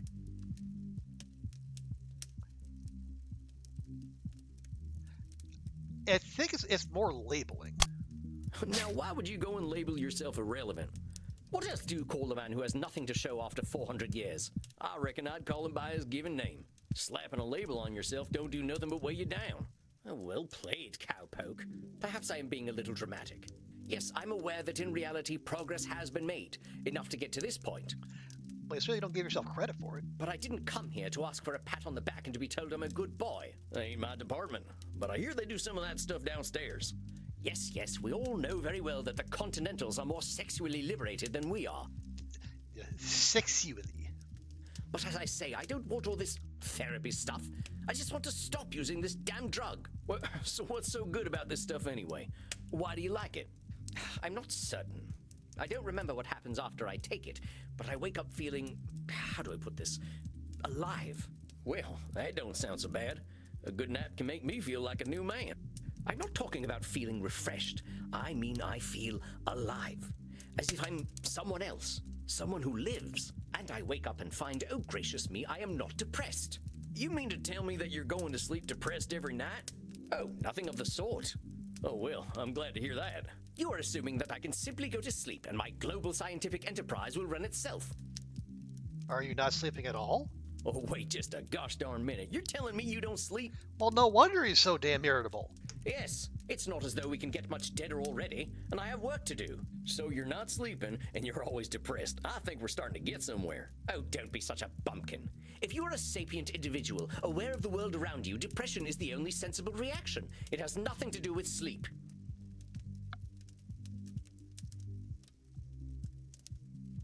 Okay, well, no, let me just, yeah, black and white, yeah, it's Nosferatu thinking. Come on now, it's a big world out there, and different things are depressing to different people. Everyone reacts to things differently. Ain't it true that a sensible person, as you call them, might even be a different degree of depressed? Very well, I suppose I might have been using a bit of mild hyperbole. Mild is putting it mildly, buckaroo. Buckaroo? Now I'm even more depressed. Regardless, I didn't come here to be a whiner. Oh, boo-hoo, on life is hard. Yes, we all know it's hard.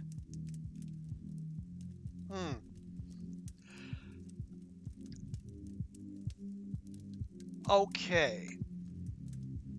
It's not should. It's not a should statement.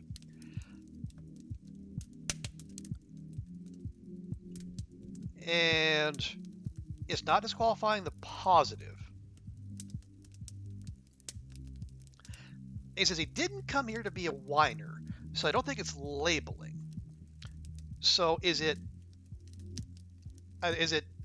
black and white Nosferatu thinking? Excuse me. Or are we assuming control or assuming a lack of control?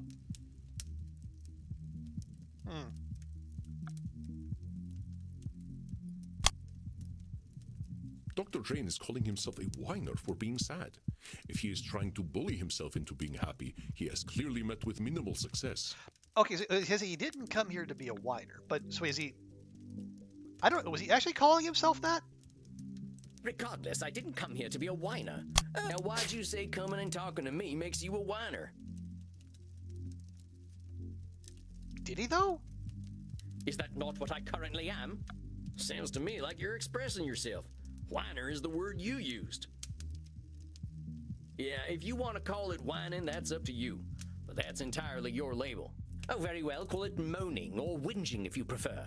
Moaning, whinging, bellyaching, still all just labels. I don't believe I shall be using the term bellyaching in any case. But as I was saying, in the moments I wake up, I feel free. I suppose it must be what being an ignoramus feels like. Okay, that is definitely labeling. You honestly think feeling good makes you an ignoramus? The phrase ignorance is bliss is most apt, don't you think? But by calling yourself an ignoramus, you're making bliss something to be avoided. Yes, unfortunate how that works, isn't it? The only way to be happy is by being a fool. Partner, those are your labels. Try using something more positive and see how you feel. What, shall I say that by being ignorant, I am a noble genius? You could lose the ignorant part. Still just labels. Oh, very well. I suppose I might be discounting my experience. I don't know how to say this, amigo. You really don't like letting yourself be happy. Honestly, I'm failing to see the problem with taking this stuff. Seems like it's making you get the rest you need and it makes you feel good. What's the problem? First of all, I do not need to rest. And partaking of this plasma does have downsides. What kind of downsides? I do not know what happens when I partake of the substance. However, when I wake up, I feel refreshed. But I also smell of blood and sex. So it turns you into a vampire then? Once I even woke up wearing a football jersey. It was most distasteful. Ugh. It was probably one of those lesser clubs too. Not a classy club like Chelsea or Arsenal. I guess you must be having some kind of good time. That is not my idea of a good time. I'm Dr. Drain. I am intelligent and worldly, not some ill-bred monster. Well, what is your idea of a good time, then? I don't go gallivanting into godforsaken places to engage in depraved coitus and the consumption of dirty blood. It sounds to me like you're real good at denying yourself things. Well, I should be better at it. That's Dunker. You know, Doc, a wise old vampire recently told me something I'm about to tell you. You keep talking about the things you should be doing. You, compadre, are shoulding all over yourself. Oh, well, that is vivid, isn't it? I can now add incontinence to my already considerable list of faults. That's not exactly what Andromachus told us. I'm being serious. I'm listening to you tell me I should be doing this, and I shouldn't be doing that. But who gave you all them shoulds and shouldn'ts? I don't know. It shouldn't matter, should it? I've been dead for over 400 years. It's the oldest stuff that sticks with us, amigo. We all got traumas. Heck, we're dead men. That's traumatic no matter what. What we gotta start with is you. You've been through a lot. Don't rope yourself up so tight. Listen, we're doing good work already, I know it. Now, let's not push too hard. I would really like you to think about where all them shoulds are coming from before we meet again. And, get some sleep. And be good to yourself, all right, partner? Don't feel like you gotta go cold turkey on that plasma stuff. Yes, well, all the same, I'd rather not do it at all. Is that actually gonna happen, though? It might. You're dipping into it tonight, aren't you? I was thinking about it. All right, partner. Just give yourself a little compassion. That's all I'm asking. I'll admit, you've given me some things to think about. Not pleasant ones, mind. You can handle it, partner. You're way smarter than I am. Yes, well, that is certainly true. Very well. I shall do some reflecting, inasmuch as our kind can reflect. Vampire humor. I shall see you in precisely 4 weeks, then. Farewell, Sam. Masterfully done, Samuel. I knew you would do well, but that doesn't make me any less pleased. Well, that was a hell of a rush. That fella's holding on tighter than a holster to a gunslinger's hip. It felt real good to help him look at himself a little more kindly. Good, Samuel. Treasure this feeling. But also rest. Go downstairs, get something to drink, relax in your coffin. Okay, so if he's going to be here in 4 weeks, are we going to jump forward that time? Or because I wonder, this is the demo, so I'm wondering, like, how many clients do we get to see before it says, hey, thanks for checking us out, wish list and do all that stuff. Next week you shall see a new client. I think they will be an interesting challenge for you. Okay, so we get at least 2. I bid you good evening, Samuel. Rest in peace. You too, Andy. Well, I guess it's time I got me some grub. Are we going back to the Goths? Well, that's it, I guess. My first client. Can't believe I'm doing this therapy stuff already. I sure could use a drink. I'll check in with Crimson. Well, if it isn't Yosemite Sam, how you doing tonight, partner? So we've gone from Clint Eastwood to Yosemite Sam. Wait, who's next? John Wayne? Better already, hearing from someone from the States who knows the lingo. I'm not from any states, cowpoke. District of Columbia girl here. I figured you must have been coastal. You sound a little more, polished than I do. You should hear my German. Oh, maybe some other time. My brain's full tonight. I had my first therapy session with a real client. Oh, yeah? How do you think it went? It seemed to go okay. I mean, we had that one little slip up, but beyond that, I reckon it was a bullseye on my end. You should have seen me. Labeling, blam, disqualifying the positive, kapow. I'm glad to hear it. Someone has got to sort these vamps out. They know how to hold on to their problems. You ain't kidding. Living or dead, once people hit 70, they get pretty dang set in their ways. You know Andy still uses a typewriter? I can't get that gorgeous man to see the light. maybe he just likes the clickety-clackety sounds. Keep it up, cowboy. You're a breath of fresh air for these ancient ones. Anyone ever tell you you're wise beyond your years, Crimson? You must have had some life. Afraid I'm exactly as wise as my years. How old do you think I am, cowboy? That, trap. I'm gonna do the gentlemanly thing and not hazard a guess. You would have gotten it wrong anyway. I'm 50 years young. Well, she keeps well. 50? I died around that age and I looked like shit. But you ain't a vampire. Like I told you, I'm Andy's blood partner. He shares his blood with me too, just not enough to turn me into one of you. I've been 30 for a good while now. But you ain't joining our team? Sounds like a story. Not for tonight, buckaroo. I bet you're thirsty after a big night. Andy told me to give this to you. Oh yeah? What is it? We had a group of Americans come in last week who donated their blood. Andy can't stand the stuff. He says the blood glucose levels are too high, but he thought you'd appreciate it. Americans sex negative, can't pronounce foreign words, and consume too much sugar. I need to double check and see where the people who made this game are based. Probably in Germany, given that they mentioned the government support for making video games. Oh, it ain't so bad. I gotta ask though, what does Andy's blood taste like? To me, it tastes like life itself, cowboy. I ain't sure I understand.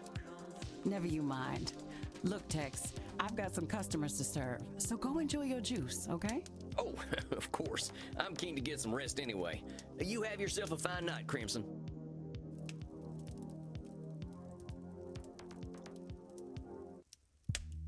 And we're straight back. Greetings, my incredible protege. New diary entry? New diary entry. I met my first client tonight, and whoo boy, he did not like me much. It sounds as though he doesn't like anybody much. So I can't say I can't be disappointed. Poor fella, I ain't never seen anyone so high-strung. Well, maybe Pussifer Jones after 80 years later, and the memory of him still makes me laugh. That kitty even hated John Muir, and I think all his animals loved him. She would hiss even when eating her food. It was the darndest thing. I picked up that this Dr. Drain is a real should-statement fella, but I think I can help him out. If I can get him to take a nap, I think he'll be a lot less grumpy.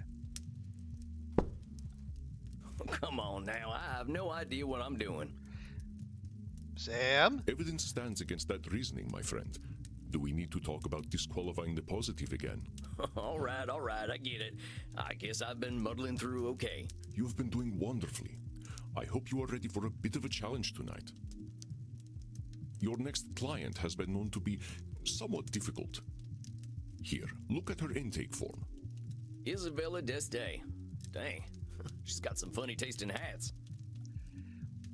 Isabella Deste, 550, older than Dr. Drain, origin from the Renaissance. I think you should get along quite well then. Walked right into that one. Isabella is not your average vampire. She was once the powerful matriarch of one of the most influential families in Europe. She fraternized with popes and kings, and she also wielded great power over the art world. Some say that she was the model for the Mona Lisa. One of them highfalutin types, huh? I don't think she's gonna like me much. Let's see. Isabella D'Este, 550. So Isabella D'Este was a key figure in the Italian Renaissance, funding the works of Leonardo da Vinci, Andrea Mantegna, and Michelangelo. She received a humanist education and knows much about history, art, music, and philosophy. She comes from a highly aristocratic background, but has endured considerable family issues through the generations. She states that she is undergoing an existential immortality crisis, suggesting that her life and unlife have both been meaningless. That's a lot of disqualifying the positive if she was funding the Renaissance, Da Vinci and Michelangelo in particular. Suggestion: be exceedingly polite. She is as human as any of us, Samuel. I already know you will find a way to relate with her. If you say so. Remember, you can always seek my advice if you feel lost. You are not alone, but I hear the beating of elegant wings. Breathe, Samuel. Oh, and do be polite. Goodness. So you are the new therapist Andromachus told me of. I was not expecting someone so rugged. Rustic, maybe? Sam Walls at your service, ma'am. You are a therapist. Well, that's what I'm here for, ma'am. Enough with this, ma'am. I am not running a whorehouse. You may call me Senora.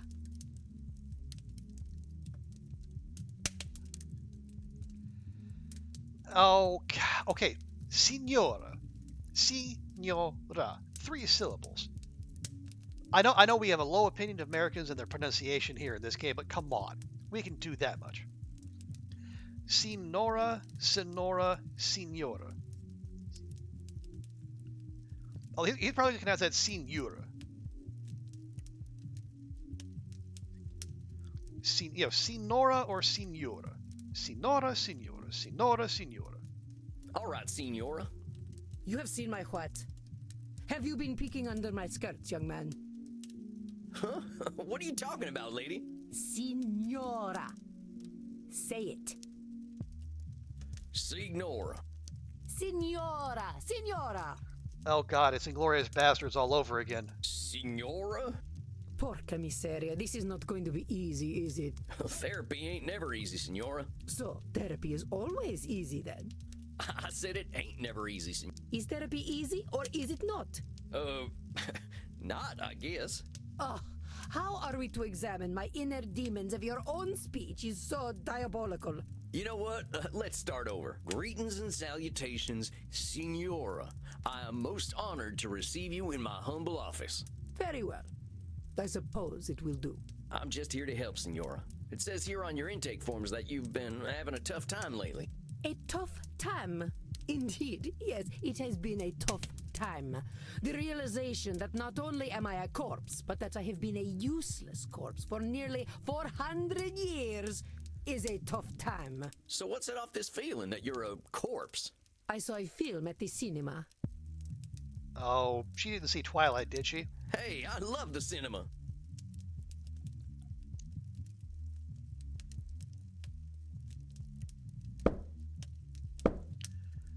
Highly aristocratic. It knows much about history, art, music, and philosophy.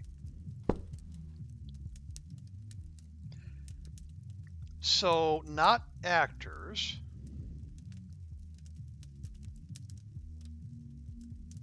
Either history, art, music, and philosophy. Probably more movies. Well, not many of our kind are movie buffs.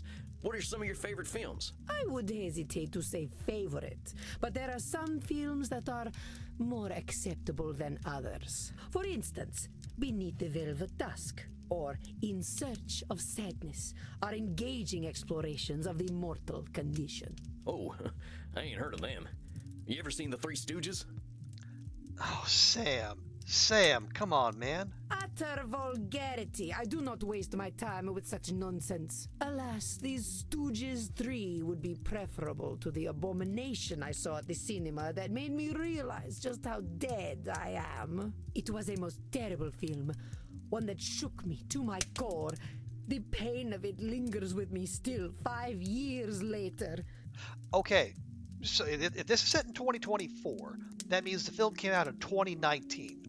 What film that came out in 2019 would have done that?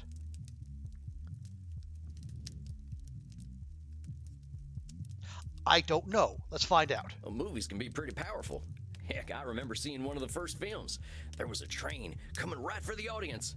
We thought we were dead for sure. What we do in the shadows?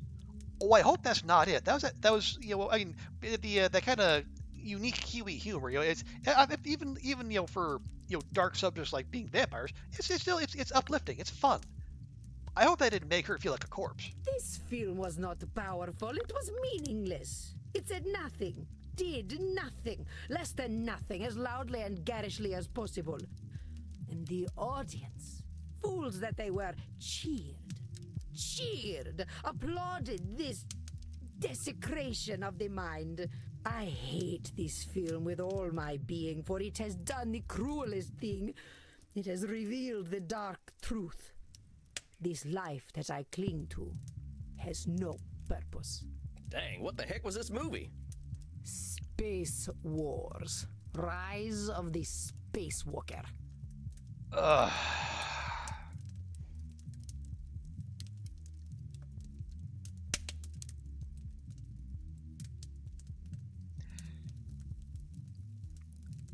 I am...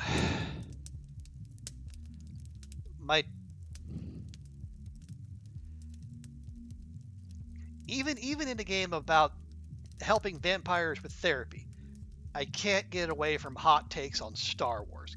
God dang it. Wait a minute. Space Wars, the big science fiction franchise? Yes, I believe it is important to understand modern media diets. But that's the movie that gave you your personal crisis? Mind your tone. Do not think me a fool. I know it was not high art. But the money it made, it would make even the Pope blush. I don't think they let the Pope blush. I think they scientifically take that out of it when the little white smoke goes up. This stinking trash. This is what the people want. This is what some people want. You see, I understand now.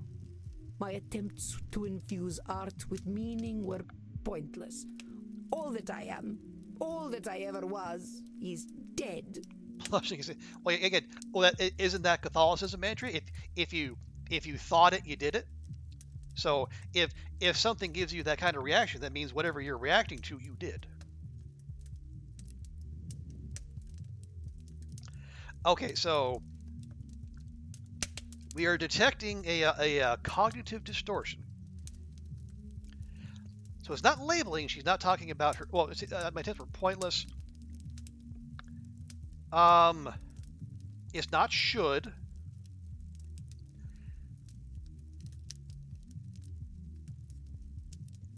Disqualifying the positive. All that I am is dead.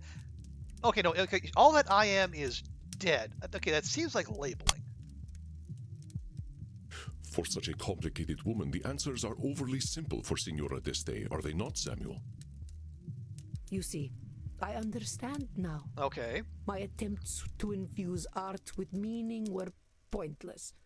All that I am, all that I ever was, is dead. So is she...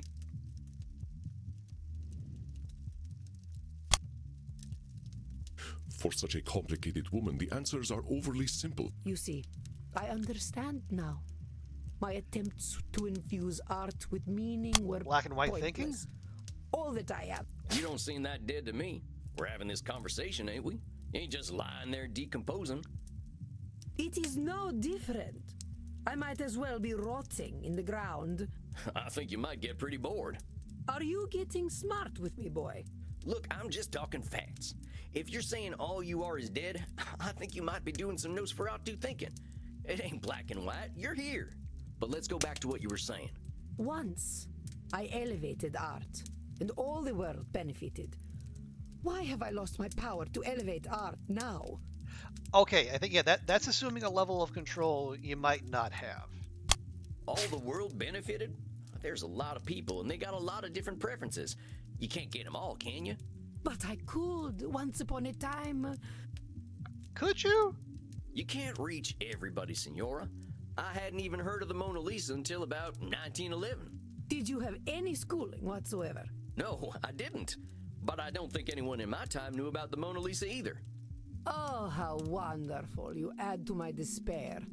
I'm saying you can't reach everyone, even in your own time. That is true. I doubt the rabble had much of an opinion about the so-called great masters. Well, not when you hoard all their works and put them either in your fancy castles or in museums they're not allowed to visit. We only know what we know. But you were saying. It was all for nothing. What good was guiding Da Vinci when they sell the Mona Lisa on beer coasters? It's not the only thing they sell the Mona Lisa on. Yeah, you're disqualifying guiding Da Vinci. That's a pretty big thing. Oh, come on now. Just because the Mona Lisa's been on a coaster doesn't mean that's all it's ever been for. I think you might be downplaying just what an impact you've had on the world. The world needs no help from me to reduce my life's effort to cheap commodities. So just because something gets printed on a t-shirt, that cancels out everything that's good about it? Yes, that is exactly what it does. Hard disagree. And I thought I was good at disqualifying the positive. It should not be so. Art should have meaning, purpose. Beauty should expose truth. Says who? You're saying art should have meaning and purpose. But does all art need those things? What is the purpose of creation otherwise? Entertainment? Distraction? How about if I just like doodling? Ain't that a good enough reason to draw? It is a pointless reason. Well, maybe I want to do something pointless. All I'm saying is that I don't have the same shoulds you do. Perhaps you should. But I don't. I'm gonna do what I'm gonna do. Which is speak like a peasant. Heck, that's what I am, Senora. Ain't nothing gonna change that reality. Let's get back to what you were saying. But it seems I am just a dead woman. A walking corpse who is not worth listening to. I should walk into the sun. Okay, there's a should there, but that's a pretty clear case of labeling. Now, why have you gotta go and call yourself names? They are not names, they are my reality. I am a dead woman, and I am a corpse, am I not? Is that all you are? This is how I am defined by the world. That's how you're defined by you. Seems to me you're the one using them names. Hell, I think I'd be a little afraid of calling you a corpse. As you should be. Allow me to continue. You know, you make me sound rather mad. Like an old woman, railing at the world, screaming into the void, all to no purpose. Well, if the slipper fits. Look, Senora, all I'm trying to do is show you where you're a little rigid in your thinking is all. You're expecting a lot from the world and a lot from yourself. It ain't no surprise that you're gonna be disappointed over and over again. I suppose that is some insight. Indeed, I have been in a state of disappointment from the moment I was 16. Mary, she's like 550 something. What happened when you were 16? I got married. I think I get it. You absolutely do not get it. You are a man. Well then, help me understand. Frankie, my husband. He taught me the meaning of disappointment. He taught me the world was built upon lies. These things men proclaim as values. Truth, beauty, the spiritual. They were all fiction. But if men did not live according to principle, I would. I would set the example and shame them all. Yet, what a fool I have been to think humanity had greater aims. So, what's this greater aim you're talking about? I received a humanist education as a child. I was taught that the pathway to God was through rationality and a questioning mind, not slavish devotion to tradition. And for someone who grew up during the Renaissance, that's pretty progressive. This world is not Eden, but it could be. Or so I thought. So you're talking about a literal pathway to God? No, fool. A pathway to godliness. To live according to our natures. Our true natures. Okay, well, she's quite clearly not talking about being nudist. You mean being Italian? No, probably. You mean being vampires? You mean being vampires? Come now, boy. Nothing could be further from natural. All this foolish hissing and copulation and blood drinking does not bring us closer to God. But it does give us more time to find the path. Well, talk to me about this pathway to God. How do you reckon we find this path? I reckon nothing. I've always known that we can find our way back to God by fulfilling our human potential to be the greatest souls possible. Okay, always. Andromachus brought up again, always. That is very, always, it's very black and white thinking. But is it black and white thinking, or is it control? I think it's Nosferatu thinking. So what happens if we don't become the greatest souls possible? Then godliness is denied to us, as it should be. So either we ascend or we're nothing, huh? I am glad to hear you are not as foolish as you look. Well, let's be honest, senor. Plain folks like me ain't got aspirations of being as good as Jesus Christ. Ain't he supposed to be a forgiving sort anyway? Let's just get back to what you were saying. I have always known we must master ourselves and our baser instincts. Virtue must triumph over vice. Okay, like must is an extension of should. No? You know there have been many entities over time that have tried to control humanity. They have all failed, and the Signora would do well to remember it. I have always known we must master ourselves and our baser instincts. Virtue must triumph over vice. Okay, so that is assuming a high level of control then. You've been around a while, senora. In all that time, when have we mastered ourselves and our baser instincts? Not a single day. Men especially have no bottom to their depravity. All right, fair enough. So us fellas have disappointed you every day for a few hundred years, right? Ain't that proof that nothing you do is gonna change that? An evil thought, Mr. Sam Walls, but true, I concede. We're in agreement then. It's a little bit of a control fallacy to think that's gonna change because of you. Let's keep going. I have always known that the earthly lives we lead are disgusting, and only war and death can come of them. Always known that all earthly lives are only. Okay, only. Nosferatu thinking? Hold up just a sec there, cowpoke. You really think all we can do is sow death and destruction? I do not poke cows. Do I look like a farmer? Come on, Senora. You've been alive to see what? 15, 20 billion people live and die? You really saying death and destruction is all each and every one of them ever amounted to? Well, perhaps not individually, but as an immortal, I look at the greater arc of history. Well, most of us ain't looking to contribute to the greater arc of history, but that don't mean life's pointless. That's some Nosferatu thinking, I'll tell you what. But let's continue.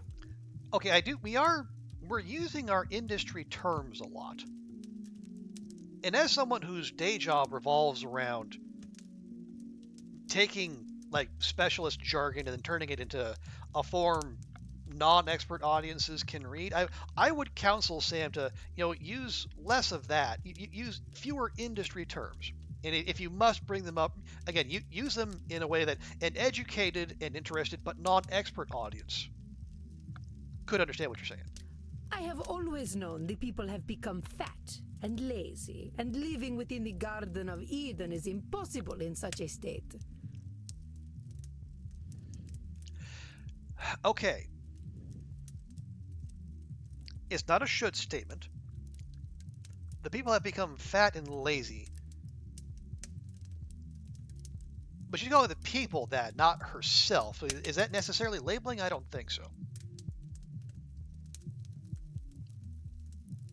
It's not disqualifying the positive, so either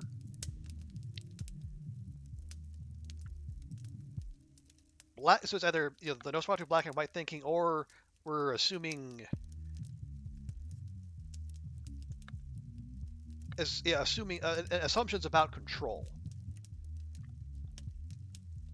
Yeah, probably that. You think control fallacy, Calzamar? Yeah, I think so too. Let's try that. Or not. Our esteemed client is very good at coming up with names for others, isn't she? Perhaps you can call her out on this behavior. I have always known the people have become fat and lazy, and living within the Garden of Eden is impossible in such a state. Wait, so does labeling extend to others as well? Sounds to me like you're coming up with labels for kicking people out of the Garden of Eden. Is that all we amount to? Fat and lazy? Look around your own country, boy. Look at me. See my disgusting rolls and saggy features. Would you let me into the Garden of Eden? Well, sure, why the heck not? I am glad you are not the gatekeeper, then. Okay, well, that's just being mean all around. You rather have a gatekeeper who wouldn't let you in? Listen, Senora, you gotta go easy on yourself with them labels. Well, let's keep talking, though. I have always known we should act with dignity if we would take our place at God's side once more. Okay, I see the word should. I reflexively go to should statements. I think this here's the meat of it, Senora. The filet mignon. Ugh. His French is as good as his Italian. I fear your French is even worse than your Italian. Thank you. Here's the thing, Senora. Who came up with all them shoulds that'll take you to God? Why, the greatest thinkers of history that I studied in my youth. Plato, Aristotle, Cicero, Aquinas. Sounds like a bunch of dead guys to me. They really had it all figured out way back when, huh? Well, of course not. How foolish do you think me? You want me to answer that? Not at all, Senora. Just questioning where all them shoulds are coming from. But let's keep going. So you think you are so very clever, do you, boy? that by pointing out my distortions, you have won. Who's winning? That is where you are truly the fool. I already know how wrong I have been, that I have been chasing an impossible fiction all my life. Indeed, I now believe that even if we did follow the pathway to God, once we reached the end, we would discover that he, too, was a work of fiction. Oh, she's one of those atheist vampires. When I say God, I mean goodness, propriety, intelligence. God himself is a lie. I see. So you've lost your faith. Yes, it has crumbled to dust, much like myself in this fat, wretched old body. Beauty and truth are lies. Ideas developed by ugly men to justify their existence. So no single beautiful thing exists. No single true thing exists. While we occupy ourselves chasing those ideals, they create space wars to leech our money and our vitality. And to think they call me judgmental while they created the false ideal to judge against. You don't think I'm judgmental, do you, boy?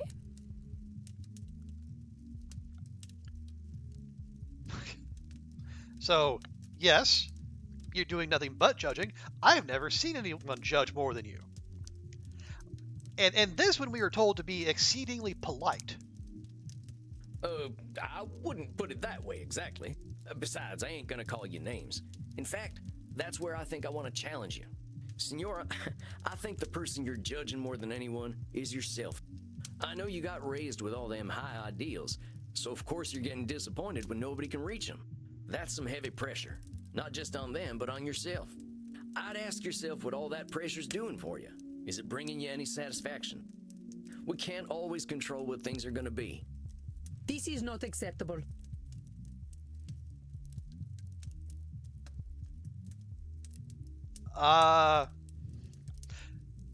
Okay, is that a should statement?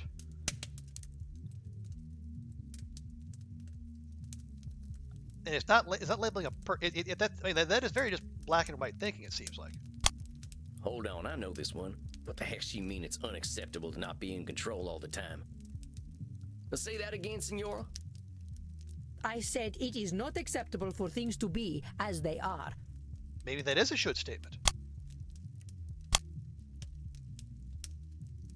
Oh, now it's not even. I got some bad news for you, Senora. None of us really has the power to change the world on our own. Not even a clever lady like yourself. I suggest we start working on ways of helping you find a way to accept the world for what it is. But the world is base and unworthy. And? Remember that term I told you about? Nosferatu thinking? You're gonna strip all the color out of the world if you keep doing that. The world's a lot more than just base and unworthy. Nosferatu thinking. I am not used to having my own thoughts thrown back at me. Well, that's therapy for you. Well, that's why you're here, ain't it? I ain't gonna help you change the world, Senora. All I can do is help you find some other perspectives. I suppose there is a certain simpleton's wisdom in the way you speak. Thanks, I guess. Very well, boy. I will consider what you have said. We will meet again in exactly 4 weeks. Do we have an understanding? Okay, so another 4-week window, so maybe we have 4 clients. Yes, indeed, Senora. Ugh. Please learn to speak properly by then. Yeah, 4 weeks not nearly enough for that. Well done, Samuel. I believe you handled Senora Deste quite well. You kidding? That lady straight up hates my guts. Samuel, if Isabella Deste hated your guts, she would not be shy about telling you so. That I believe. Older we get, the harder it is to gain a different perspective. Have patience. We are not all as wise as Samuel Walls. Guess it's just that simpleton's wisdom, as the Senora called it. Do not adopt her labels, Samuel. I will not stand for it. I know she was a challenge, but you rose to it as I knew you would. I think you deserve a night of hard drinking. What do you say? You don't need to tell me twice.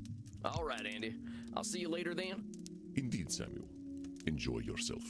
Excellent work tonight. Rest in peace. Oh, and that's it.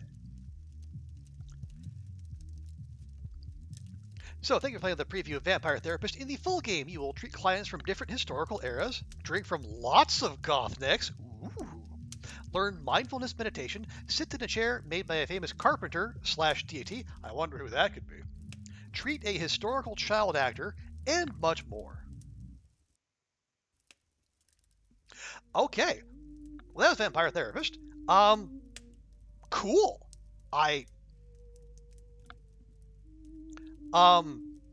When I saw the title, I wasn't sure what to think, but one, I think it's got some really helpful messages. It's written, you have some nice, snappy writing. Just a little bit of the references sprinkled in there. But yeah, I think that was good fun. I definitely look forward to the full release there. So what we're gonna do, we're gonna pause it here. For those of you on YouTube, we're gonna cut it right here, and for those of you on Twitch, we're gonna roll into another game here real shortly. So I'm just gonna flip to the highlights for just a second, and we'll be back in 2 and 2.